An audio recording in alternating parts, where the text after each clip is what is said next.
C'est bon, normalement on nous voit. Je cadre bien. Oui, d'accord. Ouais. Attends. Ouais, donc, Let's go. super, maintenant, c'est le retour. Ok. Par contre, on n'est pas trop symétrique, là, on manque pas. Mais comme ça, non. Du coup, du coup, ça me change de côté. Ça y est. Tu le dis. Pour le nombre de personnes. On peut commencer, je pense. Bah, salut tout le monde. Salut. Salut. Vous voyez nombreux, ils sont combien exactement, tu m'as dit? 50, bah, c'est super. Merci à vous d'être là. Donc, on va vous présenter la séance de révision, ou la SDR, dont vous parlez, et on vous a peut-être parlé aussi à l'examen blanc, sur les expériences. Donc, on va commencer de suite. Donc, avant de commencer, on a des conseils. On va vous lire. Après, voilà, vous pouvez lire vous avez le diapo aussi. Tout d'abord, l'énoncé, on ne prend pas peur. Quand on voit des énoncés très longs, des fois, ils font quasiment toute la page. Bah, voilà, il faut bien les lire parce qu'il y a certaines notions qui sont importantes. Il y a enfin, comment dire, plein de blabla qui sert à rien en fait. Et il faut savoir où porter l'œil. Après, qu'est-ce que tu fais, toi? Quoi? Qu'est-ce que tu fais comme... On lit les trucs, non? Ouais, vas-y. Oui, oui, il veut juste Bah, commencer. Chacun, c'est quoi? du coup, en deuxième, on nous a mis identifier le problème de l'expérience. Du coup, quoi? Donc là, ça correspond à genre la problématique. Euh, Après, il faut comprendre l'expérience, donc on va voir comment on procède justement pour arriver à des résultats ou non. Ensuite, on peut observer, interpréter les résultats et surtout donc les démontrer. De toute manière, ça, on va les voir, les démontrer, Ouais. suggérer tout à l'heure. Donc ça, c'est super important. C'est là où vous faites toujours des erreurs. Enfin, dans mes questions, souvent sur Discord et sur le forum, j'ai toujours les questions comme ça. Du coup, bah, ça y est, attentif. Et puis voilà, après, il y a marqué en 6, enfin en 5, il faut émettre des hypothèses. On verra qu'il y a vraiment une différence entre suggérer, démontrer, comme elle disait Lila, et supposer. Parce que ça dépend du cadre de l'expérience. Et après, il y a marqué voilà, qu'il faut aussi mettre en avant ce qui ressort de l'expérience. Donc là, c'est vraiment ce qu'on disait tout à l'heure, suggérer. Et pour les connaissances, bah, globalement, vous verrez qu'en biocell, des fois, on a l'impression que les expériences, elles n'ont pas trop de rapport avec ce qu'on voit en cours. En fait, si, c'est juste qu'on comprend les grands principes et que derrière, après, voilà, il faut juste bien comprendre l'expérience de bout en bout. Et en général, ça va tout seul une fois qu'on a compris la méthode. Après, par rapport aux connaissances, j'ai déjà dit sur Discord, mais moi, par exemple, au cycle cellulaire, il y a une expérience en particulier avec P53 qui contredit ce qu'on voit dans la leçon. Et faut pas, c'est pas une erreur ou quoi, c'est juste le professeur, il veut bien voir si vous êtes capable de comprendre le problème, même si ça indique dans un autre sens que vous avez appris. Du coup, vous ne mettez pas dans le piège de vous dire c'est forcément faux parce qu'on n'a pas vu ça dans le cours, bah, si ça peut être vrai, si c'est ce que l'expérience démontre. Voilà. Vas-y, Mathis. Donc, on va commencer par la première expérience. Donc, déjà énoncé, vous voyez, il est aussi grand que les items, donc des fois, ça peut faire peur, en effet. Donc, peut-être vous êtes déjà tombé sur ça parce que c'est une expérience qui est déjà tombée les années d'avant. Donc, voilà, l'expérience, elle dit donc, la protéine AQP1, donc c'est une aquaporine, d'hématie, donc sur les globules rouges. Donc, ça porte sur cette protéine en question. On va étudier son rôle. Donc, dans l'expérience, qu'est-ce qu'on fait? Il y a marqué qu'on a une élévation du volume de liposome. Donc, un liposome, qu'est-ce que c'est? Bah, c'est tout simplement des, euh, des lipides. Donc, on va avoir, vous voyez, la tête, le profil, et la queue lipophile. Et donc, ça va nous faire des genres de micelles. Pareil pour les protéoliposomes, la différence, c'est qu'on va avoir du coup des protéines qui vont être incorporées dans la bicouche, on va dire. Ou du moins dans la micelle, c'est pas une bicouche. Donc, en fait, dans l'expérience, là, on a un choc hyperosmotique. Donc, en gros, on va essayer de faire rentrer l'eau dans le liposome ou dans le protéoliposome. Et donc, on a des items en dessous qui, qui nous expliquent, donc soit démontrent, soit suggèrent. Et c'est ça qu'on va voir ensemble. Donc, j'espère que vous avez bien pu lire l'énoncé, parce que je n'étais pas trop clair dans mon explication. Attends, Attends, pardon. il y a un problème? Non, il n'y a pas de problème, j'aimerais juste C'est bon. un message. Donc voilà, en gros, ouais, s'il y a des questions. Donc voilà, on voit bien que le choc hyperosmotique, il va entraîner une augmentation du volume, mais qu'aussi derrière, dans le volume des protéoliposomes diminue plus rapidement que celui des liposomes. Parce que, non, c'est bête, non, je dis n'importe quoi en fait, je suis désolé. Ouais, hyperosmotique, c'est qu'en fait, on va augmenter les osmoles, comme vous avez vu en physio, à l'extérieur des protéoliposomes et liposomes, donc ça fait sortir l'eau. Donc je disais n'importe quoi en fait, juste pas l'énoncer, je suis un peu débile. Donc voilà, en gros, on voit par contre qu'au niveau des protéoliposomes, ça se déplace plus vite que celui des liposomes. Qu'est-ce que ça peut nous faire, euh, faire suggérer ou démontrer? Donc je vous laisse un petit peu de l'autre côté, histoire que vous répondiez au système. Comme ça, après, on fait la correction ensemble. Et je vous explique la méthode.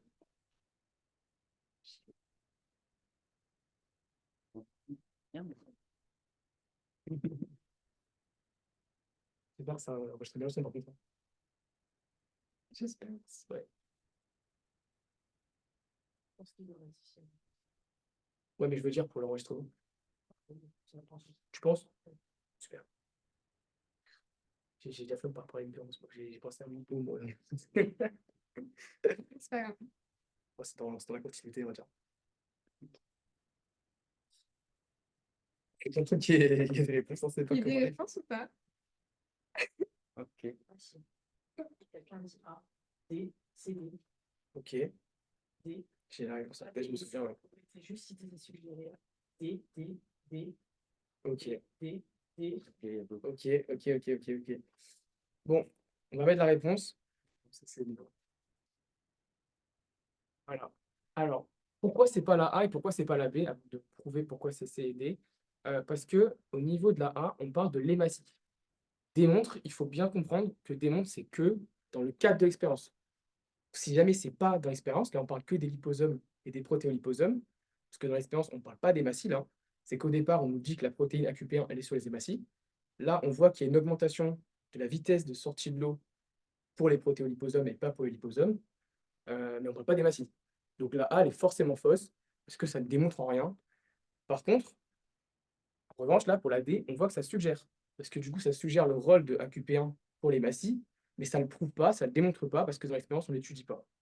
C'est ça la différence vraiment entre suggère et démontre dans le cadre de cette expérience. Pour la B, pourquoi c'est faux? Bah, tout simplement parce que on voit bien que pour le liposome, il est moins rapide. Enfin, le déplacement d'eau est moins important, on va dire, que pour le protéoliposome. Du coup, la C, on a encore des montres, mais c'est vrai parce que cette fois-ci, c'est vraiment ce qui est prouvé dans l'expérience. On a une augmentation du déplacement pour le protéoliposome. Et la D, donc du coup, j'ai déjà répondu. Et pour la E, ben forcément, c'est faux. Si la C et la D sont vraies, on en revient à ce que je disais à la TTR. Ouais. Est-ce que c'est compris ou est-ce qu'il y a besoin d'explications pour cette expérience?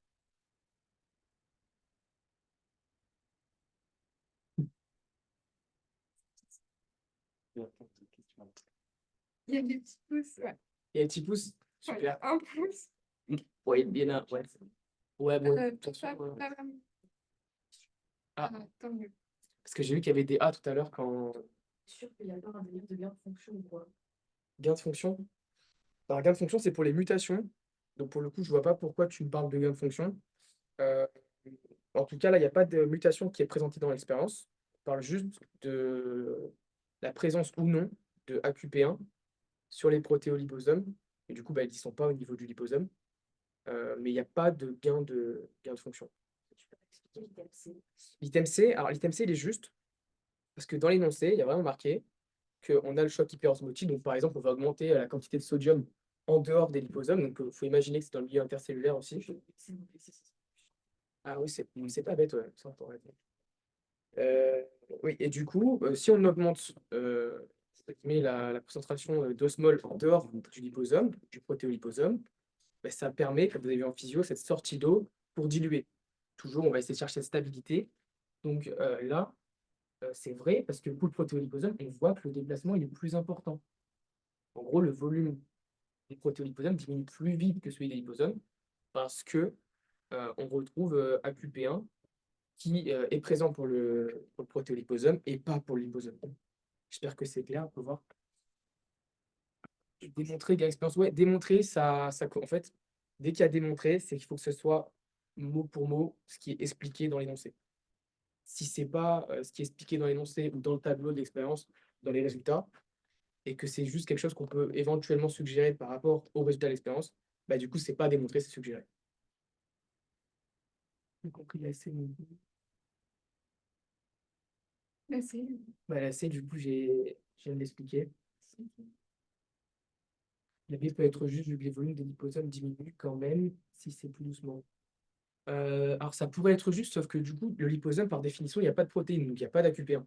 La diminution, elle se fait tout simplement à travers, bah, je sais pas quoi, donc je pense, elle se fait pas, entre guillemets, vous voyez, en histo, enfin, pas en histo, en physio, on le voit, il y a l'eau, elle peut passer en transcellulaire ou en paracellulaire. Quand on utilise une aquaporine, c'est en paracellulaire. Là, dans le liposome, du coup, même si c'est pas une cellule, vous pourrez parler de transcellulaire. Enfin, je pense en tout cas. Mais du coup, c'est pas vrai la B parce qu'il n'y a juste pas d'AQP1 sur le liposome, c'est tout. L'énoncé, c'est écrit, voilà, le protéoliposome, on y ajoute AQP1. Mais c'est un liposome sinon.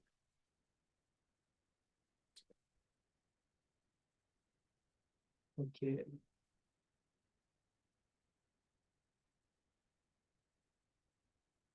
Transport d'eau, que ce soit pour une dilution d'eau ou pour des... Ouais, c'est ça, ouais. Ok. Est-ce que c'est bon ou est-ce que j'ai pas répondu à des questions parce qu'on vient à peine d'avoir l'ordi? Si jamais il y a des gens qui ont laissé l'attente, Ouais. Ouais. T'as bien fait tout, c'est bon. Ah ouais, super. Tout est bon, nickel. Sauf s'il y a besoin, vous n'hésitez surtout pas à la fin, on reviendra dessus. Expérience 2, donc celle-là, je vous laisse faire. Et du coup, ça, on l'a vu à la TTR pour ceux qui y étaient, ou même si tu fait plusieurs fois en sciences, ouais, en séance. Et je sais pas si j'ai pas fait tout le aussi en EB, mais je sais que mon année, les expériences comme ça, la première année de l'S1, il y avait eu 3 expériences sur la mort cellulaire d'affilée. Donc, elles sont non négligeables. Si elles retombent, il faut vraiment que vous les connaissiez par cœur parce que vous allez gagner du temps en fait. Pas besoin de relire tout en entier si vous connaissez déjà la mécanique. Donc, du coup, l'expérience de, je pense que vous avez eu le temps de lire, mais du coup, c'est bien l'iodure de potassium et annexine 5, par l'autre expérience, voilà. Parce qu'aussi, on m'a posé des questions sur l'annexine 5, du coup, je vais y répondre en live aussi. Bon, il y a beaucoup de B. J'attends quand même un petit peu. On ne sait jamais. Ah, il y a un BD. Est-ce qu'il y aura une rediffusion? Oui, sur YouTube, du coup. Ouais, sur YouTube, du coup. On va me demander là, je vais répondre aussi. Ok. Tu juges? Non, je ne juge pas. J'ai bien fait d'attendre. Vraiment.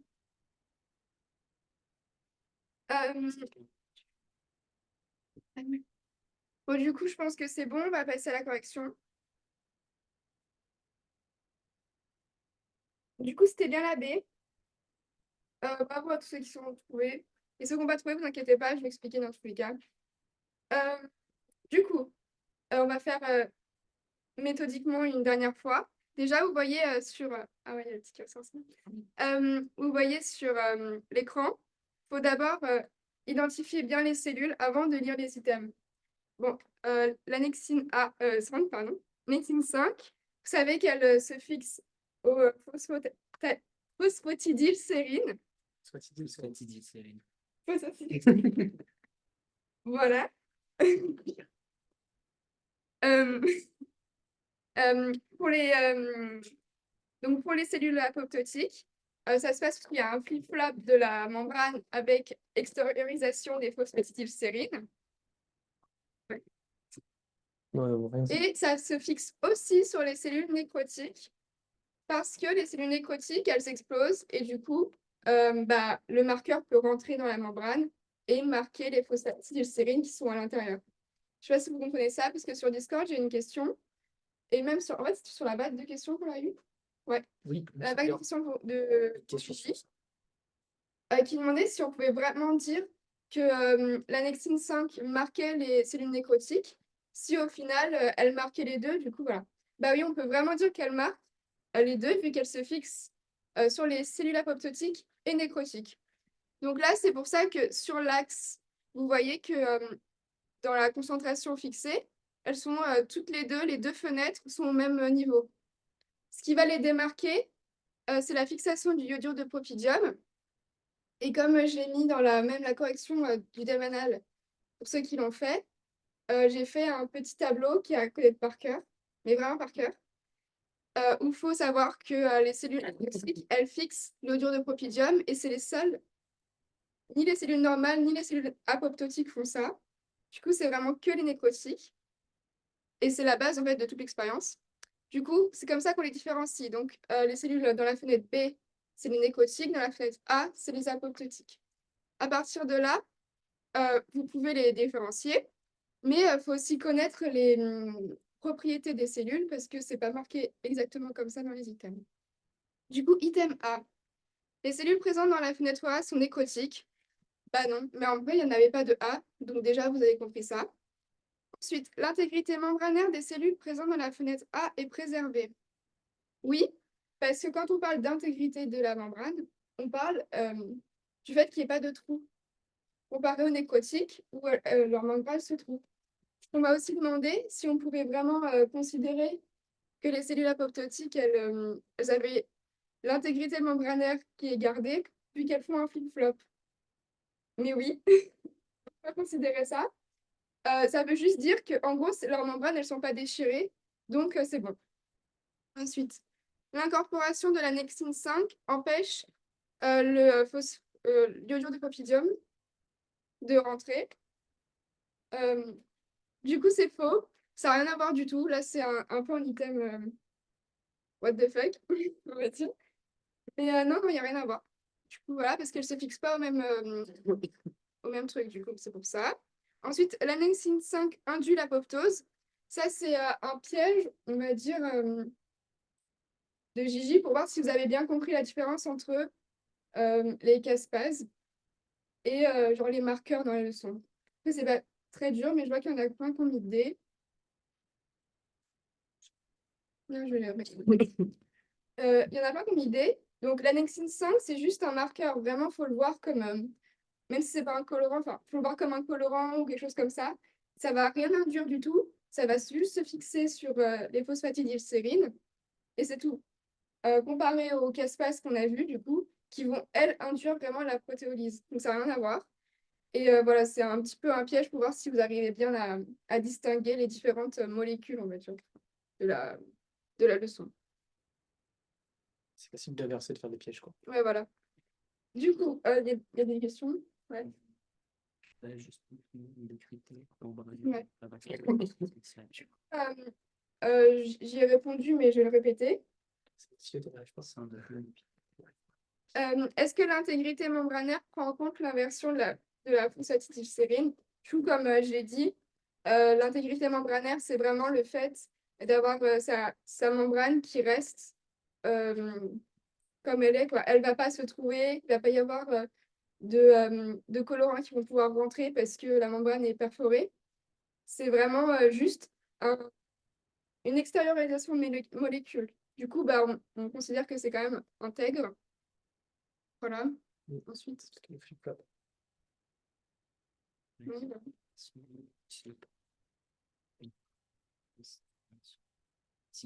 Normalement,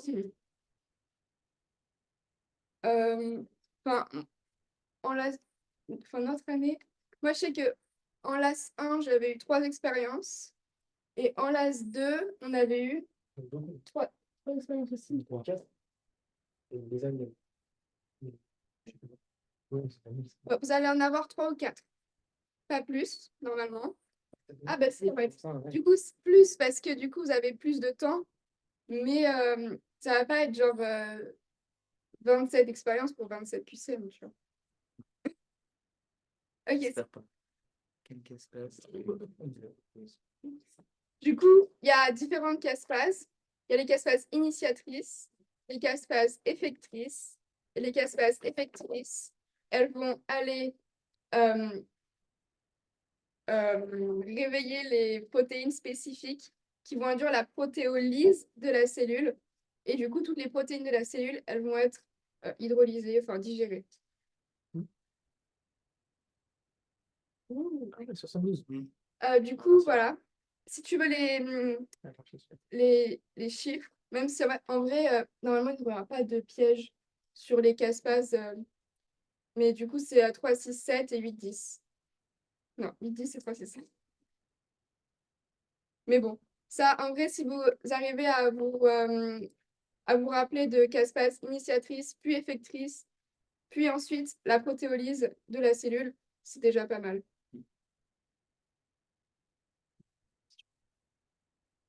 Voilà. Je vais- Je vais passer à l'autre expérience, qui est pareil sur la mort cellulaire. Ah, Voilà. Ouais. Non, c'est l'année dernière. Non, attends, ça. L'année dernière, non. Je me souviens qu'on Bah, c'est mon année qui a fini. avec ton année aussi.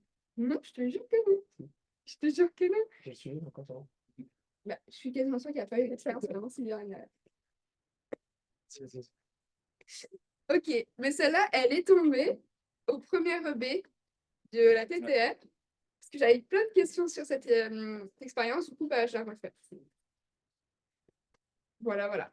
Du coup, là, je vais quand même vous expliquer pendant que vous répondez. Du coup, là, on a une migration sur gel d'agarose.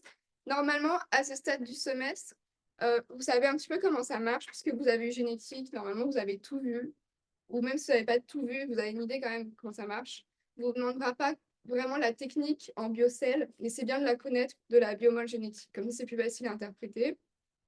Donc, normalement, vous savez qu'il y a un champ électrique et que les molécules qui sont sur le gel vont migrer par poids moléculaire. Donc, le plus léger en bas, là, et les morceaux les plus lourds en haut. Il y a les caspases ici, la caspase qui... bah, du coup, je ne vais pas le dire parce que ça fait partie de l'expérience. Voilà, flop, je savais. Il a flopé. Il a flopé encore une fois, j'avais raison. Alors, ok, vous avez pas mal répondu à D, A, D, Non, A, C. c'est un peu tout, Ah, même du, tout. même du BD. Ok, nickel. Tu peux répondre aussi, ma tête. Tu peux répondre. Je sais qu'il y a eu pas mal de... Je l'avais mis et personne n'avait compris. Sur mis en question après. J'attends genre 10 secondes. Rapide les secondes. 10. C'est bon. Allez. Bah, C'est ce que je pensais. voilà. Non. Bon, du coup, il y a pas mal de gens quand même qui ont eu le principal des réponses. Pas trop la C. Ouais. Mais il y en a plein qui ont eu. Enfin, il y en a un qui a eu la C, D en fait. Bravo. Bravo. Ah non, il y en a plus, c'est bon. Non, Bah, ils sont deux. Ah, ils sont 10. Ils sont deux. On est sur 70. Ok. Donc, je vous ai un petit peu expliqué pendant que vous répondiez. Mais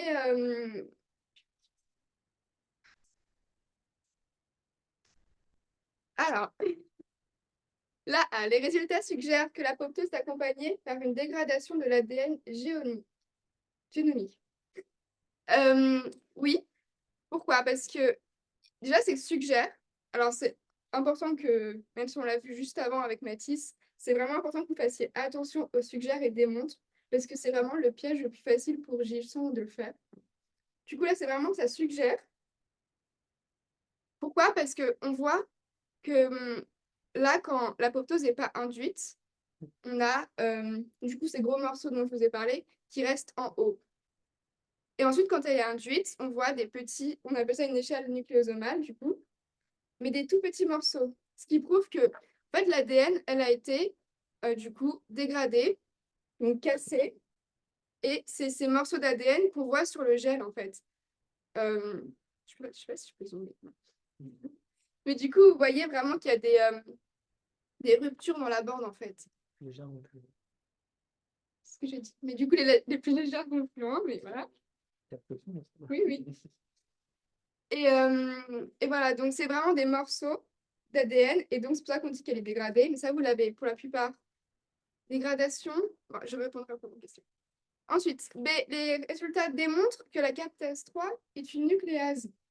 Bah, du coup, démontre, souvent quand il y a démontre, vraiment relisez l'énoncé parce qu'il y a de grandes chances que ce soit faux. Allez, je dis pas que tous les démontres sont faux, c'est juste qu'il faut faire plus attention aux démontres qu'aux suggères.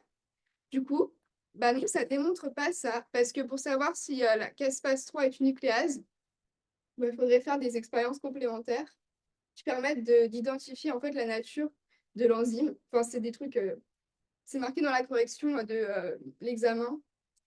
Mais c'est des trucs qu'on n'a pas vus. Donc, si on n'a pas vu, c'est que c'est faux, déjà. Donc, voilà, retenez ça. Du coup, non, c'est pas une nucléase. Enfin, ça démontre pas que c'est une nucléase. Ensuite, là, il n'y en a pas beaucoup qui l'ont mis. Les résultats suggèrent que les particules nucléosales ne sont pas détruites lors de l'apoptose.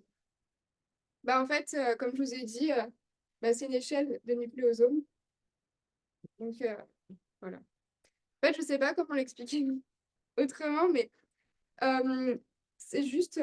En fait, c'est. Ça reste pas, on n'a pas une paire de balles, on va quand même une paire de Ouais. balles, ça sont séparés. Mais non, parce qu'il y a une autre expérience. euh, la même expérience qui est tombée avec des autres items, où il y avait un item, c'était le but de cette expérience est de faire. Non, c'était. Cette expérience démontre je sais plus, un truc du style échelle nucléosomale. Et oui, parce que c'est genre tout le but du truc, de montrer qu'il y a des nucléosomes qui sont formés pendant l'apoptose. C'est comme ça qu'on reconnaît que c'est une cellule apoptotique. Du coup, c'est pour ça que c'est vrai. Voilà, comme a dit Mathis, tu veux répéter? Ok, c'est important. Ah ouais, bah, pour la C, pour moi, elle est juste parce que si jamais il y avait eu une destruction des particules nucléosomales, parce que bah, du coup, on voit qu'il y a quelque chose qui nous a dégradé l'ADN, qui nous découpe. Si on avait une destruction, on n'aurait pas, enfin, dans les résultats où l'apoptose a été induite, pour, à partir du moment où on met la staurosporine, là, on verrait que, enfin, on aurait une diminution de la quantité de base d'ADN, donc on aurait des paires de bases qui auraient disparu. Et là, pour le coup, bah, ça ne montre pas du tout ça. On voit juste que ça s'est étalé et qu'il y a une migration des paires de bases les plus petites au plus loin. Donc, la base de votre. Voilà, et la D, vous l'avez pas mal mis. Les résultats suggèrent que l'analyse de la taille de l'ADN génomique peut servir de marqueur de l'apoptose. Bah oui, parce que enfin, là, c'est du coup le but de l'expérience. Bah, dans la leçon, vous voyez, on voit plusieurs façons de découvrir, enfin, genre d'analyser une cellule apoptotique. Et ça fait partie des premières expériences qu'on voit. Donc forcément, l'item, il est juste. Voilà. S'il y a des questions, en vrai. Alors, dégradation pas égale à fragmentation. Bah là, si, hein, du coup. Parce qu'il y a la fragmentation de l'ADN qui se fait dans la cellule, ouais, de la chromatine. Oui, voilà. Mais là, on met une caspase. Enfin, du coup, c'est une enzyme qui va digérer tout ça. Donc, on peut dire que elle a dégradé en fait l'ADN génomique. Parce que ça se passe pas dans une cellule, vu qu'on. Enfin, dans le petit texte, on nous explique qu'on prend voilà, de l'ADN, blablabla, et qu'on rajoute la caspase, on rajoute pas. Bah, du coup, je pense que oui, c'est la même chose dégradée et fragmentée. C'est juste que dans différents. Suivant si c'est une expérience ou une cellule, on ne dit pas la même chose.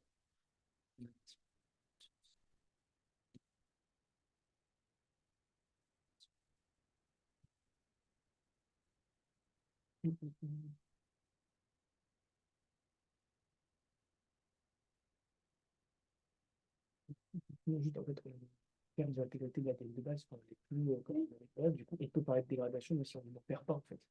Si on en perd, si on en perd, du coup, la C serait du tout pas score. Je pense qu'on est dans le truc. Et en gros, dégradation, tu perds Oui. l'ADN, fragmentation, tu peux couper. Oui, voilà. Non, mais après, fragmentation dans l'ADN, dans une cellule, l'ADN, elle est juste coupée par enfin, par les caspases et tout, il y a la protéolyse. Euh, là, enfin, juste pas de différence en fait pour l'expérience. Mais du coup, là, c'est une enzyme, on peut dire que c'est une dégradation. Et Oui, parce que en fait, dégradation, c'est plutôt dans le sens de perte de l'intégrité de l'ADN de base. L'ADN, enfin, qui est associé avec plein de protéines, la fibre, enfin, comment dire, la matrice nucléaire, tout ça, qui nous fait la chromatine. Et là, on ne retrouve plus cette composition de base parce qu'on a eu une enzyme qui est venue fragmenter, dégrader, peu importe. C'est juste qu'on a perdu cette intégrité. Donc, en soi, je ne pense pas qu'ici, dégradation et fragmentation, ça soit à différencier. Après, évidemment, la dégradation, on peut partir du fait qu'on ait une perte d'ADN, mais là, c'est carrément pas ce que veut faire passer l'expérience en fait. Moi, je dirais que dégradation et fragmentation, je comprends qu'on puisse se poser la question, mais là, je pense que ça sert à rien. Enfin, pas peut-être, ouais, Pour moi, c'est des synonymes dans l'expérience. pareil. De toute manière, c'est juste. C'est Gigi qui a fait l'expérience, donc je suppose qu'il compte juste, hein. J'en ai une réponse. Ouais. Il l'a confirmé. C'est une question. Alors, bah, bon, Parce que t'avais pas que des expériences qui sont cool. après, si vous connaissez pas l'expérience, évidemment, il faut lire l'explication. Oui. Euh, Que des d'accord. mais moi, je sais que quand l'expérience, celle-là, elle est tombée en LAS 1, sachant que je connaissais les réponses et les items, et que en vrai, j'ai lu entre les lignes, j'ai vu que le texte n'avait pas changé, sachant qu'en fait, genre, je pense que ça dépend de comment ça avait révisé, mais je connaissais déjà le texte, je savais déjà ce qu'il expliquait, et si je voyais que c'était la même chose, moi j'ai quand même vérifié parce que le jour de l'examen, on ne sait jamais. Mais très rapidement, j'ai vérifié, après, je me suis pas cassé la tête à tout relire comme j'avais fait la première fois que j'ai découvert l'expérience.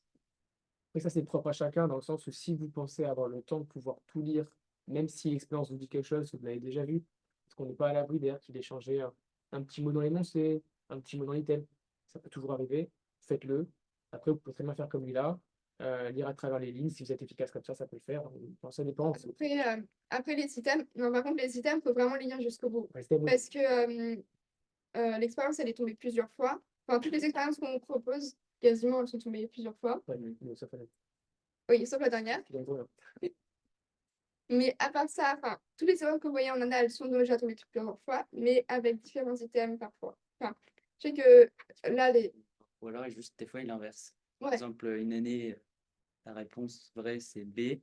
Et l'autre année, c'est la même expérience, mais il a mis l'item D juste à la place. Il interchange Et les là, items, quoi. mais il peut faire des petits pièges, genre ne pas, et trucs comme ça. Enfin, faites quand même attention, on sait jamais. Je vais pas vous dire, bon, bah, c'est ACD, si vous voyez ça le jour J, c'est forcément ACD.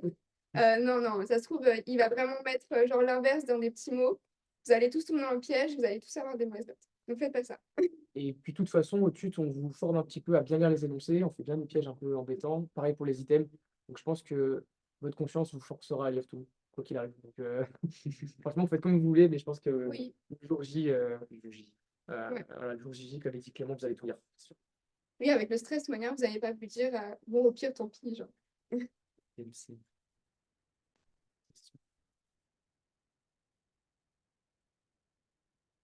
Mais après, ce que Mathis a dit, c'est ce que lui il pense, hein, c'est parce que. Enfin, là, pour le coup, la question est si c'était détruit, bah, là. Enfin, la dernière question qu'on a, quoi. C'est une bonne question, mais euh, je ne me rappelle plus. Mais je crois que, enfin, oui, il est juste marié. Voilà. C'est pour ça. Après, c'est parce qu'on a une confirmation que les profs trouvent que c'est bon, mais Non, mais c'est sûr que c'est vrai que la dégradation de l'ADN génomique en apo. Parce que, en vrai, dans votre leçon, il est marqué la fragmentation de la chromatine, mais du coup, il y a une dégradation de l'ADN. Je sais pas si vous voyez la différence. j'ai jamais dit ça.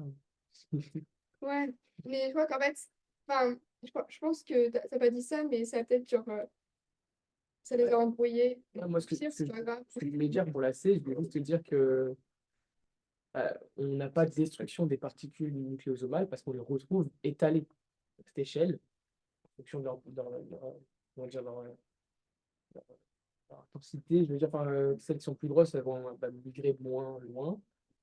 Mais ce que je veux dire, c'est qu'on est sûr que c'est pas détruit parce qu'on a cette échelle. C'est juste comme si on avait étalé le tas de base, quoi. De toute manière, elles peuvent pas être détruites si justement ça s'appelle une échelle nucléosomale et qu'elles sont là, quoi. Oui. Genre, si on les voit, c'est qu'elles sont pas détruites. Voilà, À partir de ce moment-là, sinon, on n'aurait plus rien sur l'électrophorèse, hein, au niveau du- oui. Ou genre on n'aurait pas ces petites barres qui montent, genre les nucléosomes. On aurait juste, genre, je sais pas, une traînée. Ah bah justement, en fait, ça m'a rappelé un truc que j'ai lu pendant que je faisais des recherches. Si on fait ça sur. J'ai peur de. Enfin, normalement, ça tombe pas, hein, c'est juste information bonus. Si on fait sur une cellule nécrotique, on a juste une traînée homogène, je crois. Parce que comme tout explose, bah, genre, il n'y a pas ce truc de. fragmentation qui fait les nucléosomes. Et c'est comme ça qu'on les différencie. Du coup, quand enfin, de toute manière, vous allez avoir que ça. Vous n'allez pas avoir de nécrotique à l'examen normalement. Et vraiment, ces petites séparations, ça s'appelle les nucléosomes. Et si on les voit, c'est qu'elles ne sont pas détruites. Voilà. Et puis, c'est comme ça. Pardon, c'était fausse.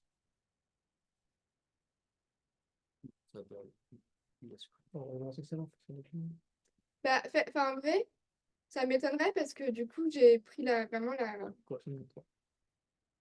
j'ai pris la correction de mon année. Je crois que ça, c'est mon année. C'est la prochaine année. Du coup, 2023. Enfin, des autres.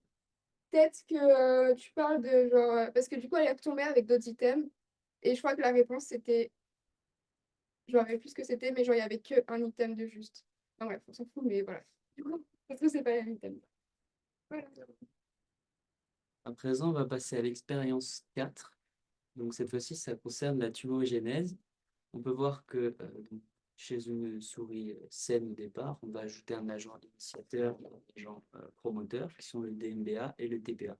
Ensuite, on va laisser cette souris vivre normalement une semaine. Et on va observer, donc, comment dire, on va faire un comparatif, entre guillemets, en fonction du nombre de tumeurs qui apparaissent au cours des semaines, chez une souris qui exprime donc la télomérase et chez une souris qui n'exprime pas la télomérase. Alors, pour le cas, pour le graphique numéro 1, on n'a pas mis d'item.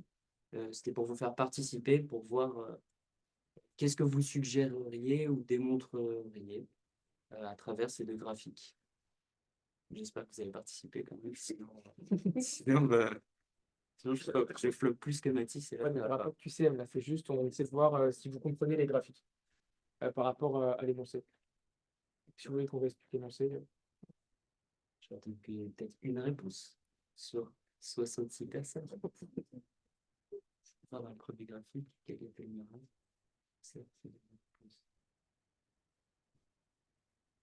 Alors, c'est partiellement vrai. Oui. Alors, C'est pas faux. oui, Dans le cas d'expérience, c'est pas faux. ça démontre que la télomérase est nécessaire pour le développement oncogène. Ça, c'est pas mal. La télomérase suggère le développement de la tumeur. Oui, mais dans le cas d'expérience ici, elle est démontrée, on va expliquer après pourquoi. Une souris sans télomérase exprime moins les cancers dont on suggère que la télomérase a un rôle dans la tumorigénèse. Bon, alors pour le graphique numéro 1, effectivement, on peut voir que chez une souris qui exprime la télomérase, on a un nombre, déjà on a une initiation des cancers, et en termes de nombre, ils sont beaucoup plus importants. Alors que sur le graphique numéro 2, donc sans télomérase, il me semble que dans le cours, on dit qu'elle est très peu exprimée, voire pas du tout exprimée. Donc en quelque sorte, on n'a pas de tumeur. Et on rappelle que la télomérase, donc, elle permet de réexprimer la formation enfin, va réparer les télomères, et donc ensuite, par les processus de division, elles vont se diviser de plus en plus et de manière anarchique, ce qui va créer les cancers. Voilà, donc c'est ce que je vous disais. Chez la souris sauvage, la progression tumorale est donc présente et des tumeurs de taille différente apparaissent progressivement au cours du temps. Et pour le deuxième graphique, la tumorigénèse est peu initiée, il n'y a donc pas de progression tumorale. Conclusion, on peut voir que les résultats démontrent que chez la souris invalidée, pour la télomérase, elles sont résistantes à la tumorigénèse, alors que les résultats démontrent que la télomérase est nécessaire à la progression des cancers chez la souris. Est-ce qu'il y a des questions par rapport à ça, ou est-ce que c'est clair? Attends, on va faire un petit peu. Ouais. Oui, je vais attendre. Tumeur bien plus possible que sans télomérase, une télomérase importante. Ouais, en fait, c'est vraiment la télomérase qui va permettre le développement des cancers. Parce que sinon, comme je crois que c'est une biomode qu'on voit ça, les télomères, donc, ils vont se raccourcir petit à petit. C'est un processus physiologique, et au bout d'un moment, la cellule, à peu près, c'est autour de 50 divisions, elle va pouvoir elle va se mettre en état de sénescence. C'est naissance, ouais, c'est la fameuse limite d'Eiffel qu'on avait ensemble, tous ensemble, enfin, pour ses naissances, et puis vous avez vous aussi, oui, tous ensemble, tous ensemble, tous ensemble. Et vous avez pu voir aussi avec Victor normalement. Voilà, voilà, tout le monde sait de quoi je parle. Bah, dans le cas de l'expérience, on me demande si c'est pas que les cancers qui réactivent la télomérase. Bah, en fait, dans l'expérience, on va réactiver la télomérase volontairement. Une autre expérience pareille que celle-ci, mais avec un autre agent, je sais pas quoi. Ça rend de- Bon, on va passer à l'expérience 5, c'est peut-être celle-ci qui permet. Ça, j'ai pas vu. Oui, on est suggère. Bah, parce qu'ici, en fait, comment dire, on a un peu un résultat tout noir, tout blanc. C'est-à-dire que on peut voir que si on exprime la télomérase, on a des tumeurs. Si on n'a pas de télomérase, on n'a pas de tumeur. Voilà. Ici, dans l'expérience, on considère qu'il n'y a pas de, il y a pas de tumeurs qui sont initiées. Voilà. Ça peut peut-être que ce que vous voyez sur le graphique, c'est simplement des mutations, mais elles peuvent être des mutations aléatoires, quoi. Bah, en fait, ce que moi je pourrais dire par rapport à Suggère, c'est qu'on pourrait potentiellement trouver une explication qu'on n'a pas explorée dans l'expérience. Là, pour le coup, on voit bien que la seule chose qui différencie les deux populations de souris, c'est qu'il y ait télomérase ou pas. Donc on se rend compte que juste modifier la télomérase, ça nous permet d'avoir un résultat qui est drastiquement différent. D'un côté, on a des tumeurs qui sont de taille différente et qui se font. Donc dans le temps, on voit l'apparition de la tumorigénèse. Dans l'autre cas, pas du tout. Donc je pense que c'est en ça qu'on a vraiment démontré, parce que comme il dit Clément, noir sur blanc, quoi. Enfin, c'est, dans l'expérience, on peut le voir très clairement. Ce que je veux dire, c'est s'il y avait peut-être éventuellement une explication, ou si on parlait enfin, d'autre chose qu'une souris. Par exemple, si on dit je sais pas moi, chez la tortue, peu importe, et qu'on nous dit bah, ça démontre que la télomérase est nécessaire en progression des cancers chez la tortue, bah, ça serait faux, parce que dans l'expérience, on parle que des souris. Voilà, par exemple. Je sais pas si c'est clair. Est-ce que c'est Oui, merci, vous pouvez répondre. On va passer à l'expérience 5, toujours sur la tumorigénèse. Donc ici, on a des souris qui vont donc surexprimer la télomérase de manière. En fait, on reprend le cas de tout à l'heure. On a une souris donc, qui va initier des tumeurs. Et dans le deuxième cas, on va surexprimer la télomérase. Donc qu'est-ce qu'on peut dire là-dessus? Bon, bah, je pense qu'on va passer à la Oui. On va voir que donc, chez la souris sauvage, on a une progression tumorale, présente des tumeurs de tailles différentes et apparaissent progressivement au cours du temps. Et chez la souris mutante, on a une progression tumorale accélérée et on peut voir que les tumeurs elles sont beaucoup plus grandes et beaucoup plus importantes. Donc en conclusion, les résultats ils vont démontrer que la surexpression de la télomérase, elle accroît la sensibilité à la tumorigénèse.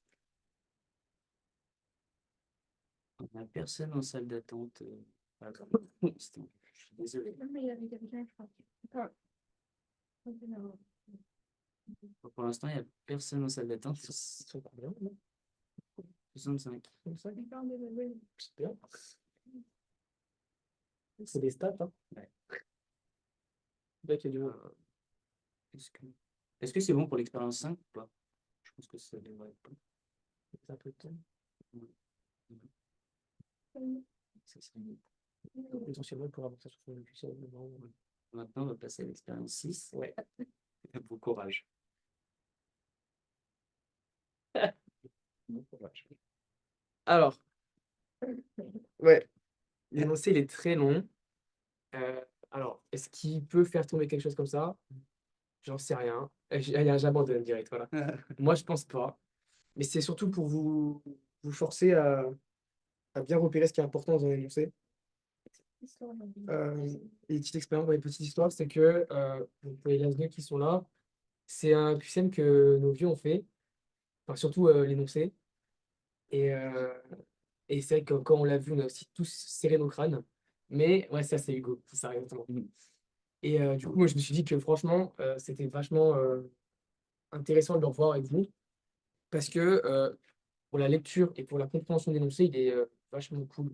Parce qu'on peut vite partir à la dérive avec des énoncés comme ça, se dire oui, mais peut-être que cet item il est bon parce que non, non, si c'est pas écrit, c'est pas bon. Et surtout, c'est qu'on a plusieurs graphiques. Donc c'est vraiment, ça permet de faire plusieurs QCM, plusieurs données différentes. Donc je vais le lire avec vous. C'est un peu long, mais c'est pas grave, on va le faire ensemble. Donc, vous étudiez le lien entre démyélinisation et sclérose en plaques. Sclérose en plaques, pas trop expliquer, mais ouais, c'est du programme de D1, donc vous avez le temps de le revoir. En gros, voilà, c'est on a la myéline qui taille. Donc, au niveau de l'isolation électrique, c'est pas fait.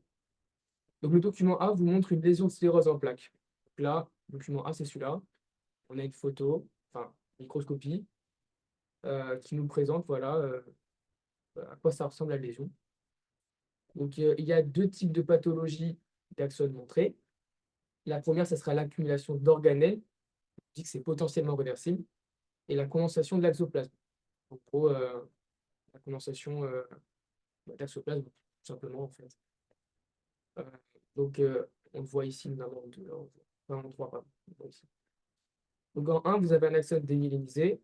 On voit vraiment que là, au niveau du pourtour, on voit que c'est très fin, donc il n'y a pas de myéline, avec une accumulation d'organelles. En 2, vous avez un axone qui est myélinisé cette fois-ci, donc on voit vraiment la différence avec le 1. Vous voyez, c'est ce trait noir, euh, avec aussi l'accumulation d'organelles. En 3, vous avez un axone avec un axoplasme condensé, donc là, on voit bien la différence, hein. C'est bien plus épais. Le document B vous montre le pourcentage d'axones ayant des anomalies au niveau de la myéline.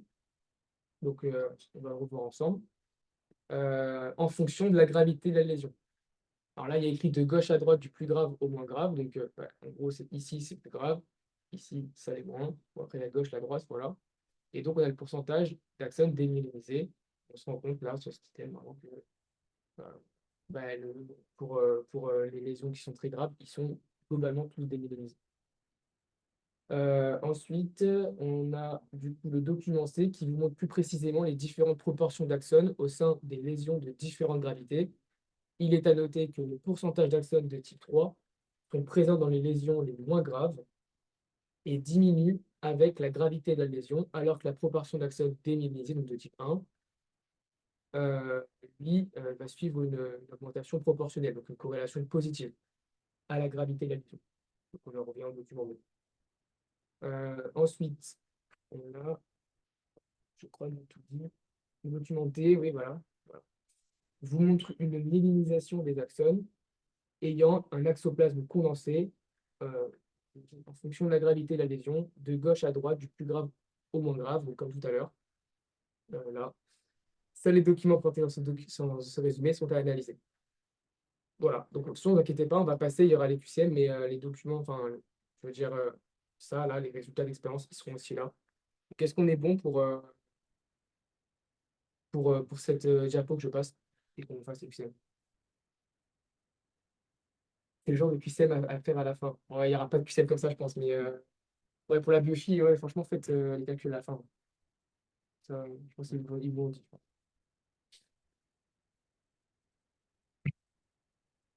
C'est bon. Faut passer? Oui? Les pouces? Ouais, c'est bon. Donc voilà. On a encore les résultats. Je n'ai pas les graphiques là, mais il y a juste les imageries. Enfin, les imageries. Je suis trop en pédo là. Non, il y a les microscopies, pardon. Donc je vais lire les items. Cette microscopie a une limite de résolution de 200 nanomètres pour l'item A. Pour le B, c'est une microscopie photonique à transmission. Pour la C, le marquage est réalisé avec de fluorescence. Et la D, c'est une microscopie électronique à balayage. Et eux, les propositions A, B, C, D sont fausses. Je laisse un peu de temps.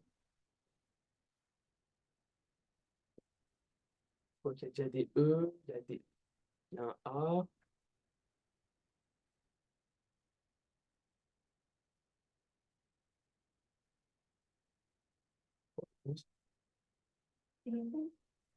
Quoi?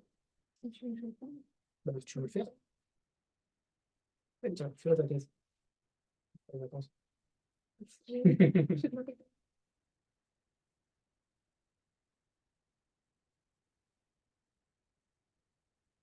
Enfin, si, j'ai une bêtise. Allez-y, hein, vous inquiétez pas, c'est pas grave, hein, de se tromper. J'arrive même au milieu. Ouais. Ah bah, il n'y a pas plus de réponses. Vous voulez qu'on passe à la correction? Oui. Ouais, je pense. Mais tous ceux qui ont dit la E, vous avez raison. C'est la E. Alors, pourquoi? Tout simplement parce que la résolution de 200 nanomètres, c'est pour la microscopie optique, donc photonique. Vous savez, les 2 micromètres ou 200 nanomètres, c'est pareil. Donc, ça, vous le reverrez à l'histo, ça, on va encore vous parler de cette fameuse limite de résolution. Pour la B, c'est faux. Pourquoi? Parce que photonique à transmission, ça n'existe pas. C'est électronique à transmission, dans ce cas-là, ça aurait été vrai. Ensuite, le marquage est réalisé à l'aide de la fluorescence. Pas du tout. Là, c'est vraiment juste de la microscopie électronique. Et la D, à balayage, bah, du coup, on a dit que c'était la microscopie à transmission. Enfin, électronique à transmission. Comment on sait que c'est la transmission? On n'a pas des cellules vivantes ici.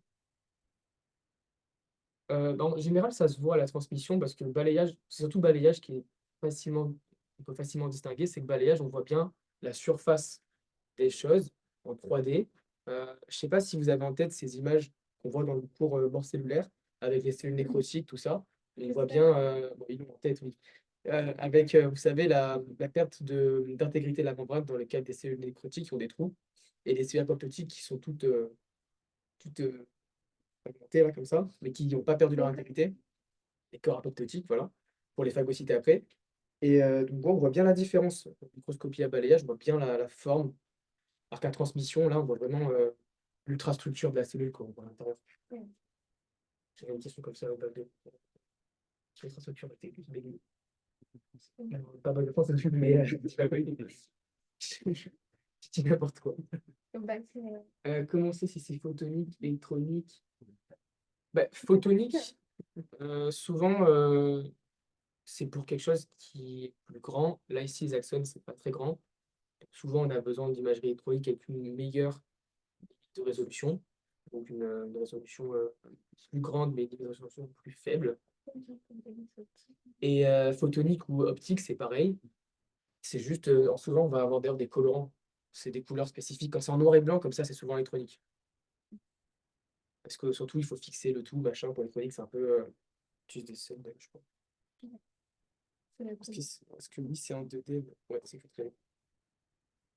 Ouais, mais j'ai pas d'espace dans mes cours, donc. Est-ce que c'est compris ou pas pour les 5 items? Enfin, ou les 4 items, parce que eux, il n'y a rien à comprendre.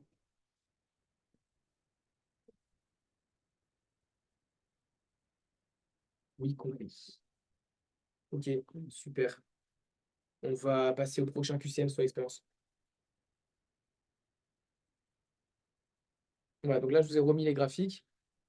Donc, à propos des conclusions que vous permet de faire cette expérience, indiquez là où les propositions exactes, et parenthèse à exact, normalement, parenthèse, faut pas mise. Donc, cette expérience suggère que la sclérose en plaques est provoquée par des défauts de mitophagie. Cette expérience démontre que la démyélinisation est nécessaire pour induire des pathologies axonales. Cette expérience suggère une transition temporelle et spatiale de type de dommages axonaux débutant par la condensation de l'axoplasme.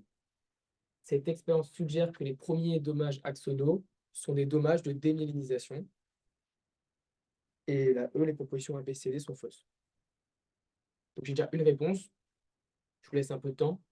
Et après, on reprendra ensemble les graphiques que je n'ai pas trop expliqué tout à l'heure. Mis à part le B, je l'ai expliqué.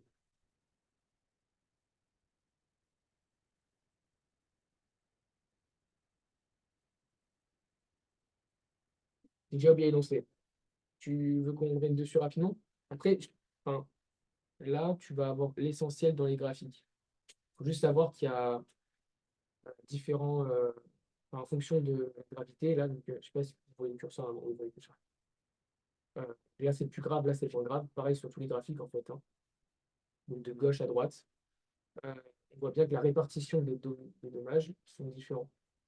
Après, maintenant, c'est que vous avez plus les dommages, enfin, au niveau de la répartition, en tout cas. Je crois que le orange, bah si, c'est les couleurs, là, voilà, c'est les couleurs. Le orange, c'est la condensation de l'axoplasme. Le beige, un peu entre les deux, là, c'est les condensations d'organelles. Enfin, il y a une accumulation d'organelles et une myélinisation. Et le jaune, là, pour le 1, c'est accumulation d'organelles, mais du coup, c'est démyélinisé. Il y a plus de myélique. Non, t'inquiète, ton cerveau, il n'est pas lent, c'est juste que l'énoncé est très long. C'est pas pareil. Mais moi, j'ai oublié que du coup, il y avait ce rapport de couleur. J'ai une réponse. Maintenant, j'ai deux réponses même. Pardon, je l'ai pas vu ma main. Me la D. Le message. CD, ok. Donc, alors, exhibiteur 2, mais 3. Encore du temps. Autant avec 2 heures.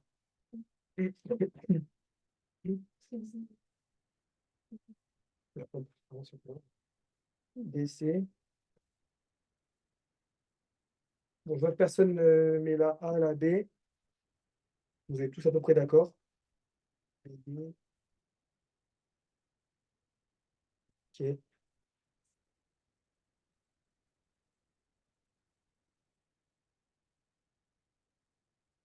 Vous me dites si vous voulez que j'arrête de vous faire batailler, que si vous avez la réponse. Comme ça, on passe à l'explication précise des expériences, enfin des résultats.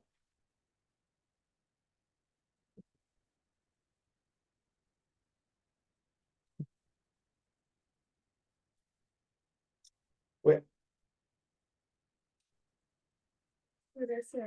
ouais, j'aurais dû lâcher un hip hip hip. Bon, bah, ouais, je pense qu'on va sortir les.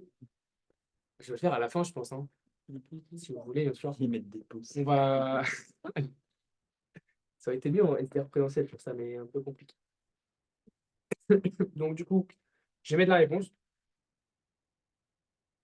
C'est bien la C. Pour ceux qui ont répondu à la C, j'ai vu qu'au début, ils avaient répondu à la C. Pourquoi? Ben, on va expliquer ça ensemble. Alors, pour la A, cette expérience suggère que la sclérose en plaques est provoquée par un défaut de mitophagie. Ben, c'est totalement inventé parce qu'on parle en aucun cas de mitophagie dans l'énoncé. Donc, c'est pour ça, d'ailleurs, que personne ne l'a mis. Et vous avez bien fait. Parce que là, pour le coup, même suggère ou démontre, même pas en réfléchit, c'est pas du tout ce qu'on lit dans l'énoncé, c'est pas du tout ce que les résultats nous annoncent. Donc voilà, mitophagie, on l'a pas vu, mais simplement. On n'essaie pas de se dire oui, mais peut-être que non, si c'est pas dans l'expérience, c'est pas juste. Ensuite, la B, cette expérience démontre que la démyélinisation est nécessaire pour induire des pathologies axonales. Alors elle est fausse parce que on voit bien que dans le type de lésion 3, il y a une condensation de l'axoplasme et il n'y a pas de démyélinisation. D'ailleurs, pareil pour la 2, il n'y a pas de démyélinisation aussi. Pourtant, c'est des pathologies de l'axoplasme qu'on retrouve au niveau des lésions de la sclérose en plaques. Donc, bah, du coup, c'est pas juste, tout simplement. Parce que du coup, si dans les trois types de lésions, on avait une démyélinisation, ça aurait pu être juste. Mais là, en l'occurrence, non. Donc ça ne démontre pas et ça ne suggère pas non plus d'ailleurs. B, c'est suggère et D, c'est démontre. On me dit. Euh, bah, le suggère, je ne sais pas si on aurait pu compter l'item juste là, parce que. Bah, en vrai, non, même pas. Parce qu'on dit induire des pathologies axonales. Or, en l'occurrence, on regarde pour les lésions qui sont enfin, les moins graves, du coup. Souvent, on retrouve on retrouve très peu. Vous voyez, on a cette augmentation proportionnelle de la démyélinisation en fonction de la gravité. Et au contraire, on a cette histoire de inversement proportionnel pour la condensation de l'axoplasme. Donc, en fait, on voit bien que au départ, des pathologies axonales, donc induire, c'est pas la démyélinisation qui, qui règne, c'est la condensation de l'axoplasme. Voilà. Euh, Ensuite, cette expérience suggère une transition temporelle et spatiale de type de dommages axonaux débutant par la condensation de l'axoplasme. C'est ce que je disais, donc c'est vrai. Alors pourquoi on ne met pas des mots? Bah parce que on pourrait aussi avoir une autre explication, on pourrait avoir aussi des expériences complémentaires qui nous permettraient d'affirmer ça. Mais en tout cas, là, on voit bien un gradient spatial et temporel, donc temporel par rapport à la gravité de la lésion et spatial tout simplement parce que on voit bien que dans les zones où c'est le plus grave, on va retrouver un switch entre guillemets des lésions. Cette expérience suggère du coup pour la D que les premiers dommages axonaux sont les dommages de démyélinisation. Bah, du coup, non, toujours pas. c'est encore la condensation de l'axoplasme. Et encore, suggère, on aurait pu, du coup, dans ce cas-là, si c'était condensation de l'axoplasme, on aurait pu dire oui, l'item est vrai. Par contre, démontre, on n'aurait pas forcément pu enfin, même, on n'aurait pas pu l'affirmer. Donc j'ai beaucoup parlé de celui-là de graphique parce que c'est celui qui est le plus parlant. Pour le D, globalement, il n'apporte pas grand-chose celui-là. C'est juste pour dire que euh, dans les axoplasmes qui sont condensés, vous imaginez bien que s'ils sont condensés, c'est qu'on a encore de la myéline, bah, ils sont tous myélinisés à 100%. C'est juste pour expliquer qu'il n'y a pas de démyélinisation dans le cadre de la condensation d'axoplasme. Je pense que c'est l'histoire, vu que vous comprenez bien, après ça correspond à ce type de lésion que ce graphique-là. Et pour la B, bah, on voit bien que progressivement, on a des démyélinisation, donc vraiment ça rejoint ce gradient proportionnel en fonction de la gravité. On ne comprend pas l'aspect de transition temporelle. Temporelle, bah, parce qu'au début, la lésion elle est peu grave, puis progressivement, ça devient de plus en plus sévère. Et on a bien cette transition de lésions qui sont au départ de la pathologie axonale, qui sont les condensations. Et puis derrière, on a progressivement une démyélinisation. Et donc, vu qu'il n'y a plus de myéline, derrière, il y a tous ces problèmes d'isolation électrique, de conduction de l'influx nerveux et tout ce qu'on peut retrouver dans la SLA. Enfin, la sclérose en plaques, pas la SLA, pardon. Je vais changer de pathologie. Est-ce qu'on est bon pour les explications des graphiques parce qu'ils ne sont pas forcément évidents? Si vous avez des questions, vraiment, c'est le moment. Et même pour les items, hein, si vous ne comprenez pas pour un démontre ou un suggère, arrêtez-moi maintenant. Juste les graphiques. D'accord. Se lise de droite à gauche. C'est bon, j'ai la fin de la question.